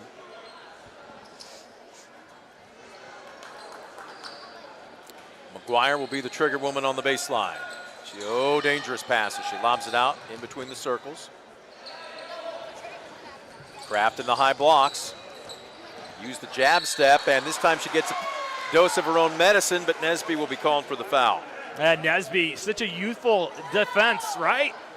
In front of the player Kraft, but instead of just playing straight up and true, hacked at the basketball, and you're going to get called for that every single time. Kraft, there's that low line drive release, and it goes around the world and kicks out. She is 2 for 3 now from the stripe tonight. She's 50% on the season. And she uses every piece of the iron, the backboard, and I think maybe a draft, but it falls. She's got that Papa shot look, doesn't she? Take her to Dave & Buster's. Ha! Rims are a little tighter here. Oh, nice job by McGuire to drop down and overplay. Comes away with the steal. She's going to work Moody on the drive. Doesn't catch anything, and Moody with the board. Look out, it's 3-on-2. She'll keep it, splits a pair of defenders, and finishes with the finger roll. There are players that are fast, and there are players that are faster with the ball in their hands, and Moody is one of them. She's got 9. Again, she averages 21. And what did I tell you when we were in commercial break? It's okay, I knew you weren't paying attention. Moody's she's going to explode in the second half. Yeah, she's going to get her points. All good players find a way to find their points. Well, that was a dangerous pass by McGuire into the paint, and it's a scrum. They're going to call, they call a kicked ball? What did they call there? It wasn't a jump ball. Yeah, they didn't really signal anything. Yeah, I'm not sure. Your guess is as good as mine. Yeah, whatever it is, it's going to be red team ball. Well, substitution, Laney Sheets will check in for the Pilots as Waldron will catch a breather. For a second, I thought they were dropping back to a 2-3 zone, but it looks like just a soft man. Beyond the arc, Steck Schulte thinking about it. Deflected, wide open 3, low line drive 3, no good by Palte. Dangerous outlet again. 2-on-1. And McGuire just couldn't get a clean handle on it. Well, they really trust that Schindler's going to go up and get every single pass. Great rebound on the defensive end by Kraft, but dangerous passes. You noted, but Schindler saved them. Unfortunately, it results in another turnover. So it's a 4-1 run for the Bulldogs to open up the second half here. And Grove got away a little bit of travel there by Moody. Myers in between the circles. Nesby has Kraft on her hip. She's going to work her baseline, and a 6th block of the night. And Schindler didn't realize Kraft was the one that was tying her up. Teammate battles teammate, and we're going to have a foul. And I believe this is going to be Nesby somehow reaching in. That's her third. Yeah, tough sequence for Nesby. First, the block shot. She would have been better served to go to the other block and use the rim as a helper, and then commits the foul, and that's her third one. So Columbus Grove snacking on some danger. Yep. Uh-oh. Out in some token pressure, but it pays off, and a jump ball to call at the free throw line, and the Pilots lucky to maintain possession.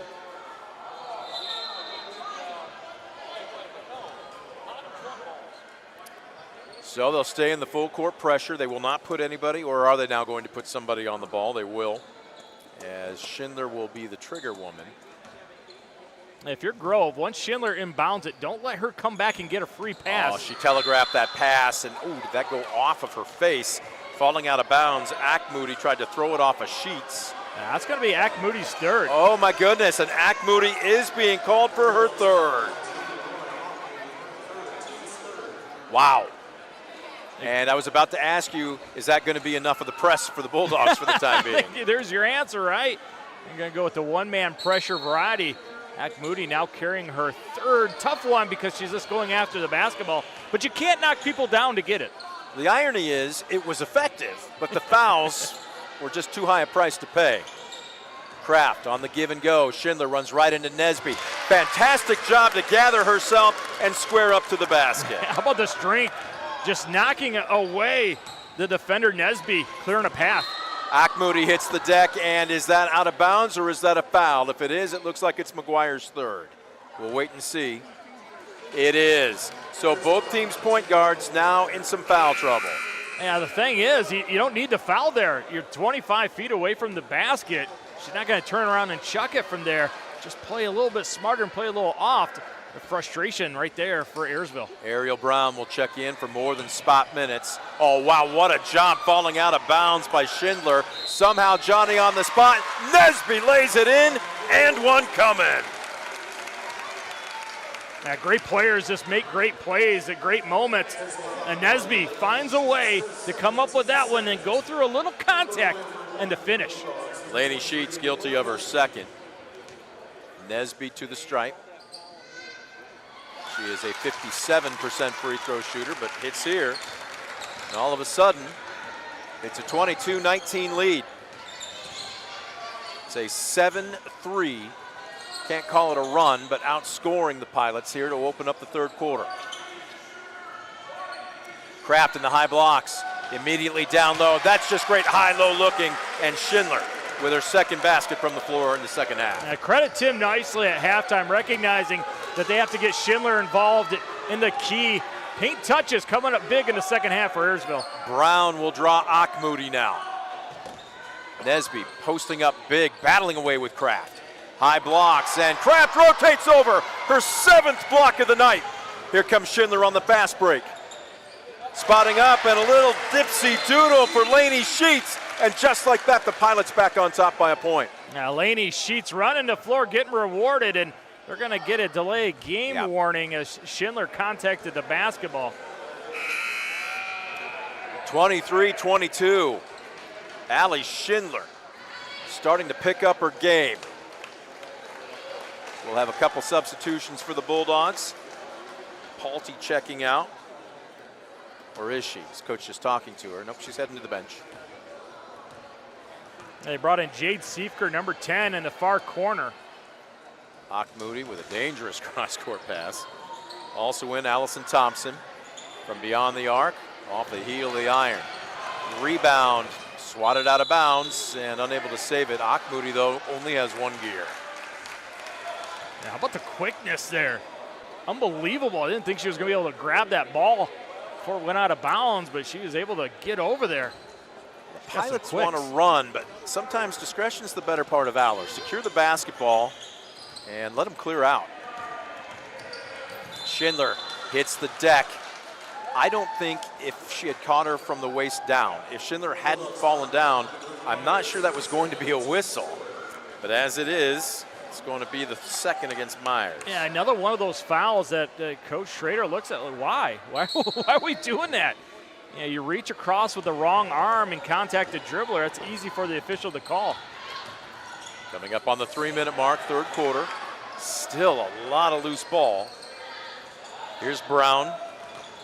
Kind of testing the waters against Thompson. She'll back it out. Can't keep that dribble ahead of you. Again, Ariel Brown, just a sophomore. On the drive, nice move, and a great finish with the left hand. Lainey Sheets now with 6. 3-point Pilots lead. Moody has been very quiet after draining an early basket to start the second half.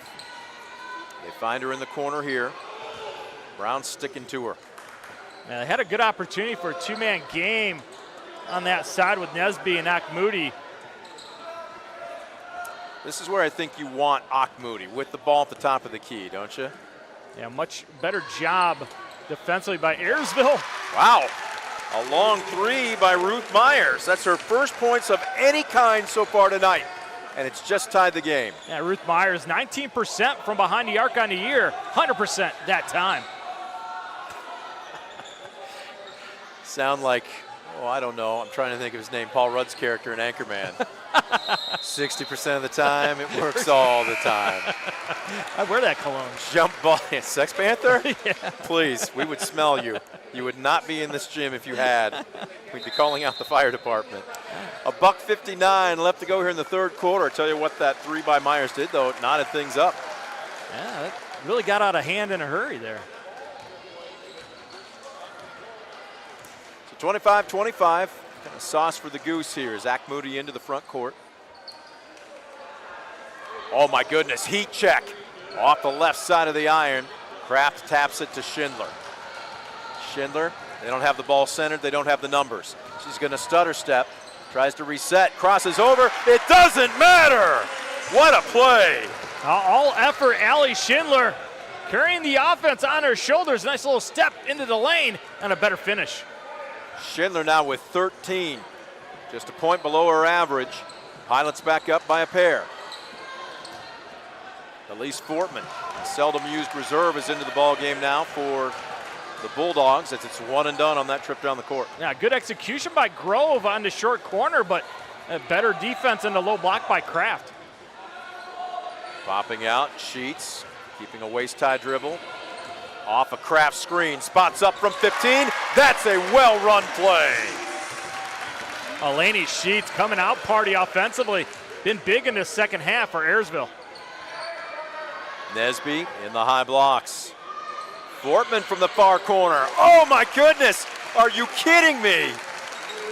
How about Fortman? She likes 2. She likes 2, but she really loves the 3. Elise Fortman with a premier bank three-pointer. She's only hitting 18% from beyond the arc this season. 29-28, Pilots lead cut to 1, 20 seconds left to go in the quarter. Yeah, pull it out, get it down to about 8 and go from there. See if you can get a bucket or at least keep the lead right before the end of the third. Sheets, stutter steps, drives baseline. Is that going to be an offensive foul? No, a blocking foul, and that is Moody's 4th. And she can't believe it, and neither can Coach Brian Schrader. You think those ears are burning now? The thing is, she did make contact and she wasn't set, so it is a foul. Just stay between the dribbler and the basket. You can't risk that, picking up your 4th one if you're Moody, her 4th one. And now Columbus Grove, not just snacking, but dining on danger. First free throw is up and rattles in and out. Taking a peek here at Lainey Sheets. A 50% free throw shooter on the season. She's got 8 points, all off the bench. Give her 9. She hits her average. Smart move by Brian Schrader, taking Moody out of the game at the end of this quarter. Wow, heat check and fouled on a long 3. Who caught a piece of her? I think it was Waldron. Well, I think they're going to say it was Schindler, actually. Oh, was it? It is. That's just her first. But this is 3 freebies with 2 and 6/10 seconds left. Steck Schulte tries to bank one in. Del Schulte yet to make a free throw this year, and Brent, this is not a good case study in situational basketball for both teams at the end of a quarter. Don't foul a jump shooter that far from the basket. Steck Schulte spins the ball in her hands. That's her first free throw. She's now 1 for 6 on the season. Did you see her looking around afterwards like, hey, how about that? I made it. Coach Schrader saying, yeah, you got one more. Stay locked in. Tie this one up. Spins the ball. Deep knee crouch. All right, 2 of 3. Knots us up at 30 all. Here comes full court pressure. 2 seconds. 1 second. Buzzer sounds. You wouldn't have expected anything else, would you? We head to the final 8 minutes. Nothing decided at Ayersville. Both teams knotted up at 30 all. We'll take a quick timeout. Fourth quarter when we come back. You're watching DCTV Sports.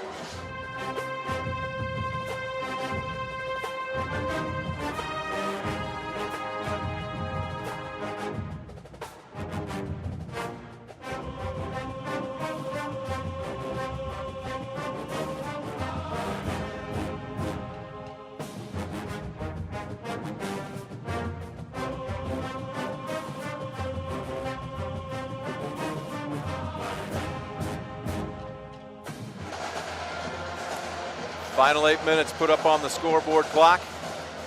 Nothing decided. Ayersville 30. Columbus Grove 30. The big story, though, going into the fourth quarter, standout all-conference guard Lauren Achmoody for the Bulldogs, 9 points. She averages 21. She was on the bench for the final few minutes with 4 fouls. So here's my question. How long do you sit her, or do you just trust her to play smart because you have to have her on the floor? Yeah, you got to have her, right? The tie game, maybe, just maybe, you might be able to play a little offense-defense sub for her situationally in this fourth quarter. But, hey, you ride the horse that took you to the race, and that's Achmoody. Pilots with the ball to begin the fourth and final quarter. Bodies flying, looking for Schindler. She's just kind of hanging around on the backside. Now she'll pop out. Yeah, Pulte doing a great job. 100% denial. Waldron, dangerous feed down low to McGuire. McGuire, I think, lost where that ball was. And here comes Achmoody. 1-on-2. Stops and pops from 15. Was that ball partially blocked? It doesn't matter. Nesby crashes and give her the garbage putback. Oh, you got to love when your post players run the floor. But more importantly, when they get rewarded for that effort. Great job by Nesby. She averages 11. She's got 13 on the night. And it gives the Bulldogs the lead. On the drive, and just a little hard off the glass. Lainey Sheets was trying to get into double figures. Yeah, Sheets was fouled by Nesby, not called though. Pulte at the other end draws the foul. And is this going to be McGuire? No. Instead, it is Waldron. Look, if I'm Coach Nicely, I'm asking, hey, what about down here? We had contact here that got play on down there, a little ticky-tack, and you call it. Game this close. You want everything that you can get. Pulte off the mark on her first. She's a 44% free throw shooter. Trying to hit 50% here, she does. And it's a 3-point Bulldog lead. Just underway here in the fourth and final quarter. Popping out, Waldron. She's got such an incredible second gear, but maybe a little gun shy after missing a couple of point-blank layups. Yeah, that'll play in your mind, won't it? Backing it out, Sheets. She's got 9 off the bench. Schindler trying to direct traffic. Things gumming up a little bit. Schindler low blocks, but kicks it back out. McGuire looking down low, but they're fronting Schindler. Yeah, this is a 4-1, trying to get Schindler on the low block, but Pulte doing a tremendous job of fronting her, making it difficult. The ball's sticking a little bit. They find Schindler down low, double teamed, wraparound pass. Nice pump fake. Extra pass. Kraft, the beneficiary. Credit Kendra Waldron, though, breaking down the defense, drawing it to her, then finding the crafty one inside. Pulls the Pilots to within a point. Now under 6 left to go in the game. Nesby posting up. She got Kraft to bite on the fake, and that's going to be a foul. Kraft's second. You were talking on the floor early before the game about post play. It's good to see the old up fake still works, doesn't it? She'll learn. I mean, this is just a sophomore at the free throw line right now. Such a huge upside for the young lady as she misses her first. Just a 57% free throw shooter, though.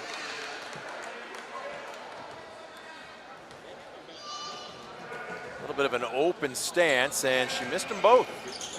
It wound up being a really good foul, empty trip.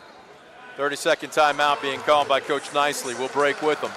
5:47 left to go in the contest. Bulldogs by a point over the host Pilots. Don't you go anywhere. You're watching DCTV Sports.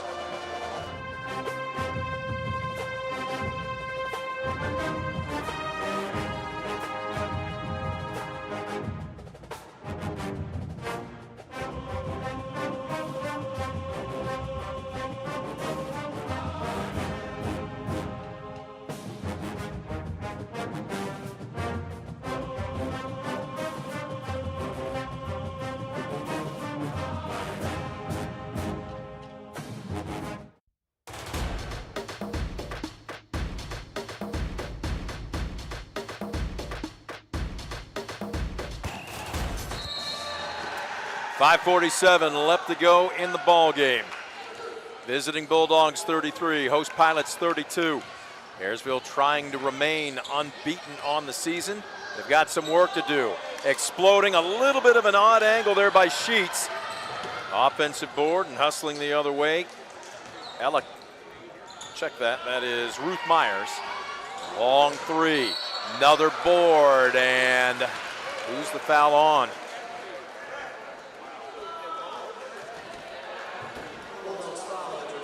They're going to call it on number 22, Steck Schulte. Well, there was a nervous moment as the fans in red thought it was going to be on Nesby. Nesby's got 3. Akmoudi has 4. Good use of her dribble right now by Sheets. Nice crossover by Waldron. Into some congestion, and Schindler will back it out. Right back to her. How did she get that ball down there? Schindler can't find the range. Crap! No good, and Nesby finally cleans up. Boy, they had 2 great looks. And here comes Akmoudi. 4 fouls, it doesn't matter. She misses. That ball might have gone out of bounds off of McGuire's noggin. And Coach Schrader saying, wait a minute. Yeah, not every day you see Akmoudi miss a lefty layup. She has point-blank range, but just rolled off the front of the rim. Keeping this thing tight. Could have extended that Columbus Grove lead, but still only up by 1. Waldron will check out. And checking in. Am I seeing number 5? Is that Killigoon? No, number 3, excuse me. Kirsten Manning. So we learned the faces, folks. We won't need to worry about numbers. They need those big TV numbers on the back, don't they? Exactly. Especially when they have the ponytail, hides it up. Tough to see. High pass, and Kraft throws it away over Laney Sheets. And Coach Nicely just shaking his head when you're down 1 with about 4.5 minutes left to go. You cannot have empty possessions. Yeah, it just has the earmarks of this one's going to come down to the last minute, doesn't it? If you get a look and it's a defensive board, you can live with that, right? Yeah, absolutely. Deflected pass into the backcourt, corralled by Thompson. Schindler staying on her, and a great anticipation. Stolen away. She got short-footed, and now the Pilots fans wanted a foul. It was a breakaway layup by Manning, and what's the call? Wow, it's going to be a foul against Jade Siepker for Columbus Grove. Here's the thing, though. The play side, top side official, he didn't call it. The guy trailing at half court does. That will frustrate coaches. So, trying to concentrate, draining her first free throw. Manning has just tied the game. It's her first point of any kind here in the second half. And that being said, though, it was a foul, I thought, in live play. Contact at the basket. She drains them both. Icewater intervenes. She's got 5 on the night, and the Pilots back up by a point. Octi, stutter steps, drives against McGuire. Kraft will make her earn it from the free throw line. I love the call. Went 5 out. Shooter in the corner, 4. Has the mismatch, just dribble drive right by. That is Kraft's third. Akmoudi back to the stripe. 72% on the season. I'm wondering if maybe some weary legs might have led for that one begging off the left side. Yeah, she just needs something to go in. She's had a lot of in and outs around the worlds. Tough shooting night for Akmoudi. She's now 4 of 7 from the stripe. Make it 5 of 8. And fittingly ties the ball game, 34 all. Schindler off somewhat of a Kraft screen. Oh, that's a dangerous pass, and very fortunate the Pilots didn't turn it over. Mannon had yet to get to the low blocks. That pass came early, and Ayersville's very fortunate they didn't turn it over. Hey, I love the design, though, because you're trying to get the Mannon, who's Gardner, Akmoudi, who's carrying those 4 fouls.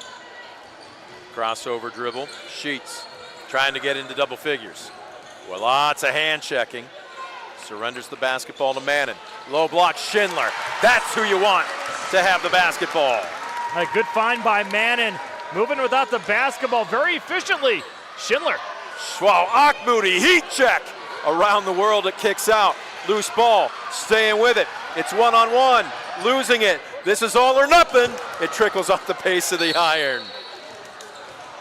Did you want Sheets to take that shot, or would you have preferred her to back it out there? Be aggressive. Okay. She's been hot all night long. Go ahead and attack, especially on the left-hand side. Feel comfortable with that left-hand shot. Lainey Sheets, most improved player on this roster, according to Coach Nicely. It's still a 2-point advantage for the Pilots as we approach the 3-minute mark. Akmoudi, step back. Nice find on a slip. Oh! Looked like a clean block and a late whistle from a judge on the near side, and you saw Taylor Kraft's reaction. Now, is that foul on her, or is that on, looks like it's going to be Mannon. Yeah, Mannon with the contact. And sometimes officials anticipate, right? Yeah, look at Mannon had a great deal of the basketball. Nesby drains her first.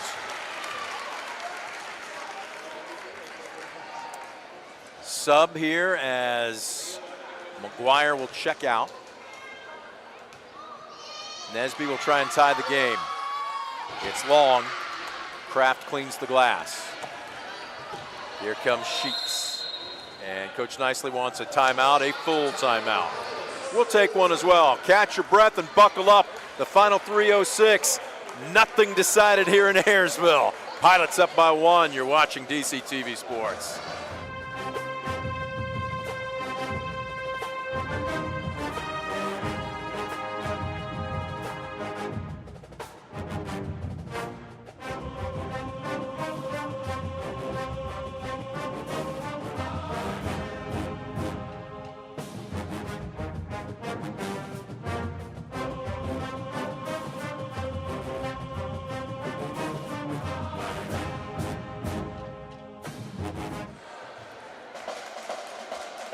There you are looking in on the Columbus Grove huddle. We welcome you back to Ayersville High School. There you see Coach Nicely instructing his charges. It's crunch time, Miles. 3:06 left to go in this game, and only 1 point separates both these teams. I think I like about Coach Nicely during his timeout. He started out with a smile. You make eye contact with your players and you smile, it relaxes them, the tension just leaves, and then never touch the dry erase board at all. Just talk to his players. He knows their temperature. He knows what they got to do to get it done. Right now up by 1. This is a huge possession for both teams. And again, McGuire, the starting point guard for the Pilots, sitting on the bench. Popping out Waldron. She's got an incredible first gear. I actually boarded for her last night. She was working on her three-point shots. She stayed for an extra 15 minutes to work on her three-point shots after practice. Kraft. Oh, it was there, but that pass just didn't have enough on it. And the Pilots very lucky that they didn't turn that over. Yeah, I thought Schindler, when she had it at the top of the key one-on-one, was going to make a move, but elected to pass it off. Give and go. Near corner. Back out to Waldron. On the drive, running one-hander. Tough play. Well, seniors always have to step forward in big moments. And Waldron did just that. A nice little floater. Moody picked up her dribble. Nesby being draped by Kraft in the low blocks. A huge possession here for Grove. Down 3. Don't want this to stretch into a 2-possession game. Lob pass, dangerous. It's a little high for Nesby, and that's a turnover. You see Coach Schrader telling his team, carry it over to the wing to make that entry pass a little bit easier. Beating a path up the near side, off the screen, coast to coast. Right idea, Sheets couldn't finish. Followed her own shot, inside. Tough move by Schindler. A 2-possession game now. Ayersville got to dig in. 3 ball, quick from the far corner that barely catches iron from Steckschulte. Corralled on the near side by Palte, and does Coach Schrader want a timeout? Looks like he does. We'll break with him. 1:45 left to go in the ball game. Pilots by 5. We'll gear you up to speed on the final right after this on DCTV Sports.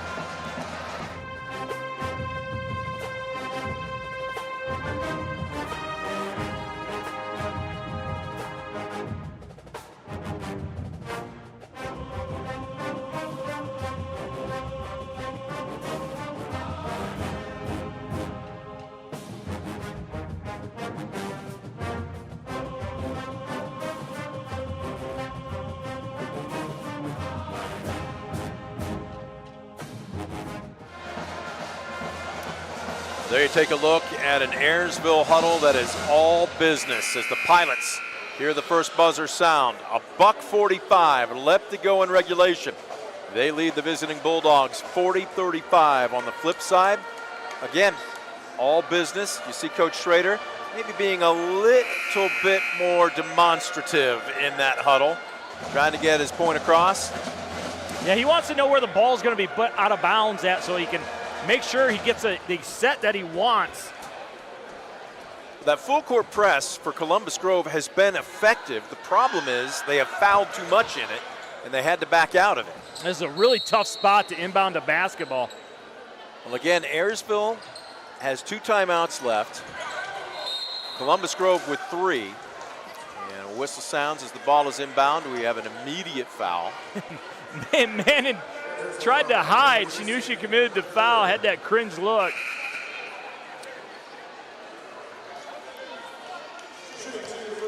So that is her 3rd. That's going to send Elise Fortman to the charity stripe. She's got 3 points on the evening. Now make it 4. A big free throw here, get it down to a 1-possession Yes. game again. Boy, she rushed that, but it rattles home. And she will come out as Steckschulte will check in.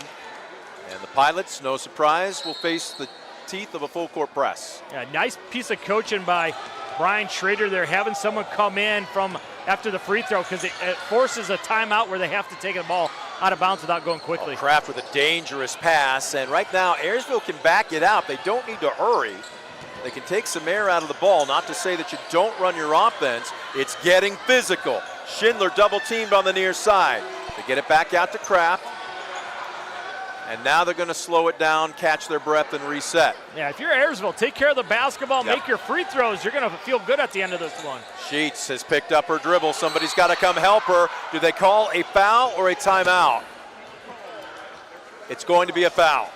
Now Palte comes out, puts her arms around. And you see the aggressive nature of Lanny Sheets swinging those arms around, saying, get off of me. That's only the 3rd team foul for the Bulldogs, and I believe Coach Schrader wants to burn one of his final timeouts. We will break with them. 1:08 left to go in the ball game. Single possession score. Pilots up by 3. We'll take you the rest of the way home when we come back on DCTV Sports.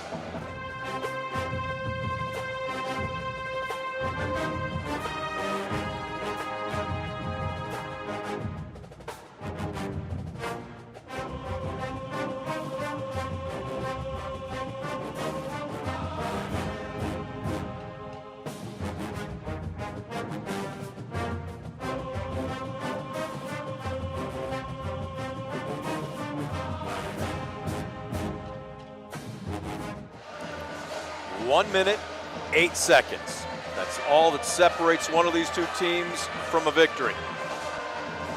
The host Ayersville Pilots 40, the visiting Columbus Grove Bulldogs 37. First order of business for the Pilots, get the ball in bounds. They find Schindler off a nasty craft screen. Whoa, dangerous pass. Again, we've talked about this. The Bulldogs overplay the lanes. They are always basically with at least one hand, if not more, in between you and where you want the ball to go. Yeah, I'm still smiling about that craft screen, man. You better be aware. She will knock some chiclets loose if you're not paying attention. Right now, Ayersville looks like they're just waiting for Columbus Grove to foul. Yeah, a little run and jump trying to get the steal. Well played by Schindler. Sheets will back it out. At what point do you have to foul if you're Columbus Grove here? I think now. Low blocks, and they finally do. I believe it's going to be Paulty, and that'll be her second. This is now team foul number, is it 5 or 6? Nope, check it, it's 4. I was looking at the, okay, long story short, ladies and gentlemen, from left to right to my left, from right to left to my right, depending on which scoreboard I'm looking at. Yeah, foul anybody without the last name of Schindler. Yes. If I'm Grove, because this is a struggle. And yet they foul her anyway. Well, that is the one Pilot you don't want to the line if you're Columbus Grove, because she's a good free throw shooter at 77%. Yeah, you're not inside of 20 seconds. Inside of 20 seconds, and it's a one-possession game, you have to foul anybody you can get a touch on. Now, this late in the game with still 40 seconds left, you could have fouled anybody else. That is her first miss from the stripe tonight. It's going to be a two-possession game, regardless of whether she hit 1 or 2. You would certainly expect her to make her second. Shot is up, beautiful. Good looking stroke. Yeah, if you're Grove, just go quick. Yep. You don't need a 3 here, do you? No, not at all. Moody should just take it to the rim, get an easy 2. Instead, she gives it up, and they'll settle for a 3. Halfway down, it's spit out. Rebound, and now you've got a foul. Fortman thought she had it. To be honest with you, I think everybody in the gym did. Yeah, flat earther bounced out. And we got a little bit of a discussion here. On an intentional or a standard foul? No, timeout. Timeout Ayersville. Wow.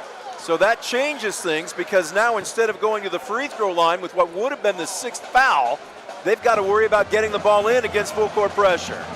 Yeah, a little bit of a change there, but somebody in that huddle needs to go over to Taylor Kraft and give her a nice fist bump, because that box out off the missed shot was huge, because it looked like Nesby was going to chase it down, but the senior boxed her out. Great defensive work by her. Might have saved the game.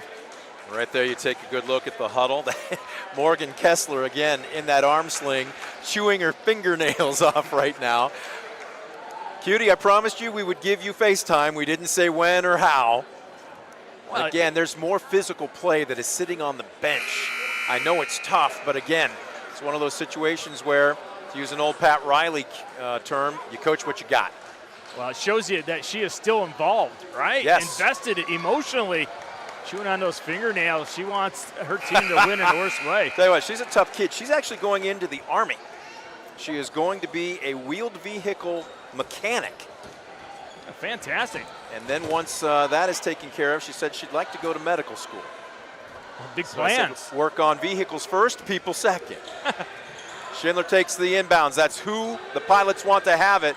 The Bulldogs can't be too particular. They've got a foul with 20 seconds. They break away. This is an easy lay-in for Mannon, and that might be the final nail in the coffin. How appropriate. It was Lanny Sheets that found Mannon. Sheets has been fantastic all night for Ayersville.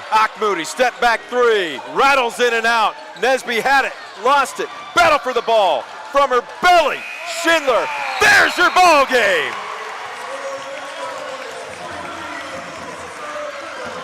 Ayersville hangs on. Final score, Pilots 43, Bulldogs 37. Ayersville remains unbeaten on the season now at 9-0. Coach Tim Nicely got to be excited. What a gut check moment for this basketball team. Gets it done on the defensive end. Find a way. You weren't at your best tonight, but you still found a way to get a win. against a really good Columbus Grove Lady Bulldogs. Everybody exhale. We're going to take a quick timeout. We'll have our Brunswick Eye and Contact Lens Center post-game show. We'll also have to do a little discussion about who our Steichman Automotive Group player of the game is, and we anticipate being joined by Coach Tim Nicely and at least one player. Don't you go anywhere. A lot more to break down when we come back. Final score, Ayersville 43, Columbus Grove 37. Back with the Brunswick Eye and Contact Lens Center postgame show right after this on DCTV Sports.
And we welcome you back, Ayersville High School. It came down to the closing seconds, crunch time, but the Pilots hang on to remain unbeaten. 9-0 on the season. They had to earn it. 43-37. Who's exhaling more? It looks like Coach just took the biggest breath of everybody here. Brent Balbinot alongside Miles Holloway. My goodness, what a group here. We've gotten a turnaround. Let's go sideways here. You two look this way. You two come over this way because the camera is coming this way at us, so we don't want your backs. There you go. Look at Will. Fantastic. So even though we're looking at me, all right, let's start in order here. Mabel. All right, we talked about it. I was at practice yesterday. You were joking somewhat with me tonight. She actually showed me how she was going to come out and face guard Ayersville tonight. Again, not as many points, but your defensive play really set up the rest of everybody else. I know you're going to say it was a team effort, but talk about what the game plan was to try and guard one of the best scorers in the state. Shoot out of the gym, so I know how to stay on her the whole time. I gave up way too many fouls than I should have, and that definitely put us down, but I think everybody stepped up, and when I wasn't stepping up, Kendra over here, she took it to her, and I think she did a wonderful job. So Kendra, that leads us to you. Go ahead and grab that microphone.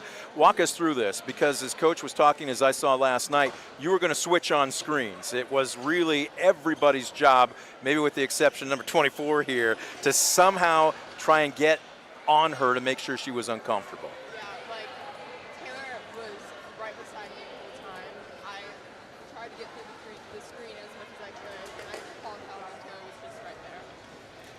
Taylor, you had your hands full as well tonight. Nesby's just a sophomore. She is very physical.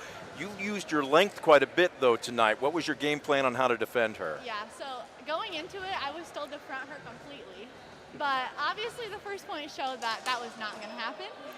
So obviously she is very strong, and she took it to me some points. But I do have long arms, and I can. We hadn't noticed. Miles, feel free here. Yeah, Taylor, great volleyball player. We saw that in the fall, of course. Your anticipation at the net, how does that help you to get the defensive blocks that you had here tonight?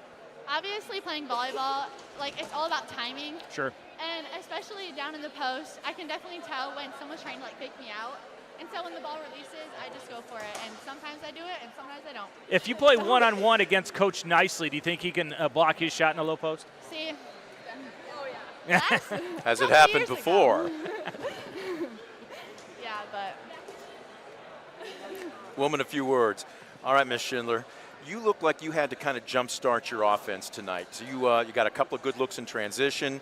You had an offensive board, and sometimes they just don't fall. You didn't look like you panicked at all this evening. What was the game plan to get your offense flowing? You know, we were just trying to move the ball around, look for the open shot, and obviously I missed a few easy bunnies in the first half, but I knew I just had to keep shooting because they'd fall eventually, and I think everyone did a great job just stepping up and scoring when we needed to, sharing the ball, looking for the open person. So I think it was just a great team effort to get our offense going. Team effort. You know what? She's not up here, but we were circling Lainey Sheets' job off the bench. 9 points. She just couldn't get that one last basket to break into double figures. But can you just talk about the bench play for her tonight? Oh, yeah. Lainey, tremendous ball handler, great passer, obviously a great shooter. And I think she just really stepped up tonight. Stepped up. Even like this year and last year when she'd get out there, she'd step up, she'd get the job done. And that's what we need from her. And she does an amazing job. Allie, a little bit of a frustrating first half. What were they doing defensively to limit your touches? Yeah, they were kind of like face guarding me a little bit, and it was hard for me to get open. So I let Lainey take the ball up, and she did a great job, and we were just able to like make some good cuts and, you know, pass the ball. It looked like at halftime you guys made a concerted effort to get your touches back inside the paint. Was that something you guys talked about at half? Maybe like a little bit, but Well, we knew the big girl was going to match up with Taylor. Right. And so we knew Allie wasn't going to have the best matchup. So we knew if we got it to Taylor, Allie was going to be on the low block and we could just get it to her. And Allie finishes all the time. So All the time. Love it. All right. We maybe got a new nickname for you then. Fantastic. Ladies, congratulations. Job well done. We're going to be back here again before the end of this season. We would like to give a shout out to Chuck. yes. Okay. So we love you, Chuck. We miss you. We know you're watching. Hope to see you soon. Yes. love you. Fantastic. Wow. Chuck, I tell you what, that's high praise right there. Coach Nicely, go ahead and grab that one. We got a little bit better impedance on that one. You bet. Thanks, ladies. Keep it Congratulations. rolling. All right, 9-0. You had to earn it tonight. What in your mind, or what in your opinion, was the difference maker this evening? They're a good team. Well coached. They got great. Get that a little players. closer to you there. There you Great go. players, and we knew it was going to be a battle. I thought we missed some really easy baskets that first half. We just couldn't get going, and it was physical. They play a little physical, more physical than we do. So we had to get used to that a little bit. They got their hands on us and they pushed a little bit. But Putnam County, you do that, I guess, a little bit more than you do in Green Meadows Conference. But, It's true. But no, our girls just stayed the course, and then we looked inside to Allie, and she had a great game. And like I said, Lainey Sheets played great for us, and Kendra and Mabel to hold the Lockamoo girl to 10 points is just phenomenal. So good team effort by everybody. Hey, Coach, you guys are now 9-0. How tough is it at practice to get their attention, or is this a focus group? It's a focus group sometimes, but then sometimes they like to have some fun. Right. And the older I get, the more I want to stay focused, but I got to let them have some fun. Yeah. And because if not, they'll just tone you out, and then they'll. But right now, this group here is a special group, and they can do a lot of good things, and they help us out a lot. This guy gave away 3 pizzas last night during the half-court shooting Hey! contest. We do a half-court. We have great sponsors, Padrone's Pizza and Pizza Hut, and then when they make a half-court shot every night before a game, they get a chance to make a half-court shot. And we gave a couple away last night, but I had 20 to start, and I think I'm down to 5. So Don't be surprised if Brent shows up at every practice trying to shoot half-court shots. All I want is just 5 minutes of practice time. That's it. Yeah, these guys are great. Fan base was great tonight. I thought we had a great crowd. You did. It was a good game overall. Put us at 9-0, and we got 4 games coming up that are still going to be a decent games. And we still got to come to play. And I said, the longer you keep winning, the bigger the target gets on your back. Yep. So we got to be ready. Well, you earned it tonight, Coach. Congratulations. Thank you Thanks much. a lot for coming up and joining Coach. us. 43-37. The Pilots hang on to win. We're going to take one more quick timeout. When we come back, we are going to have our Steichman Automotive Player of the Game, and we'll put a wrap on the Brunswick Eye and Contact Lens Center postgame show. Don't you go anywhere. We're back right after this on DCTV Sports.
Well, we welcome you back. As you can see, nearly 1,200 people here this evening, and just a smattering left as they saw a fantastic high school girls basketball game.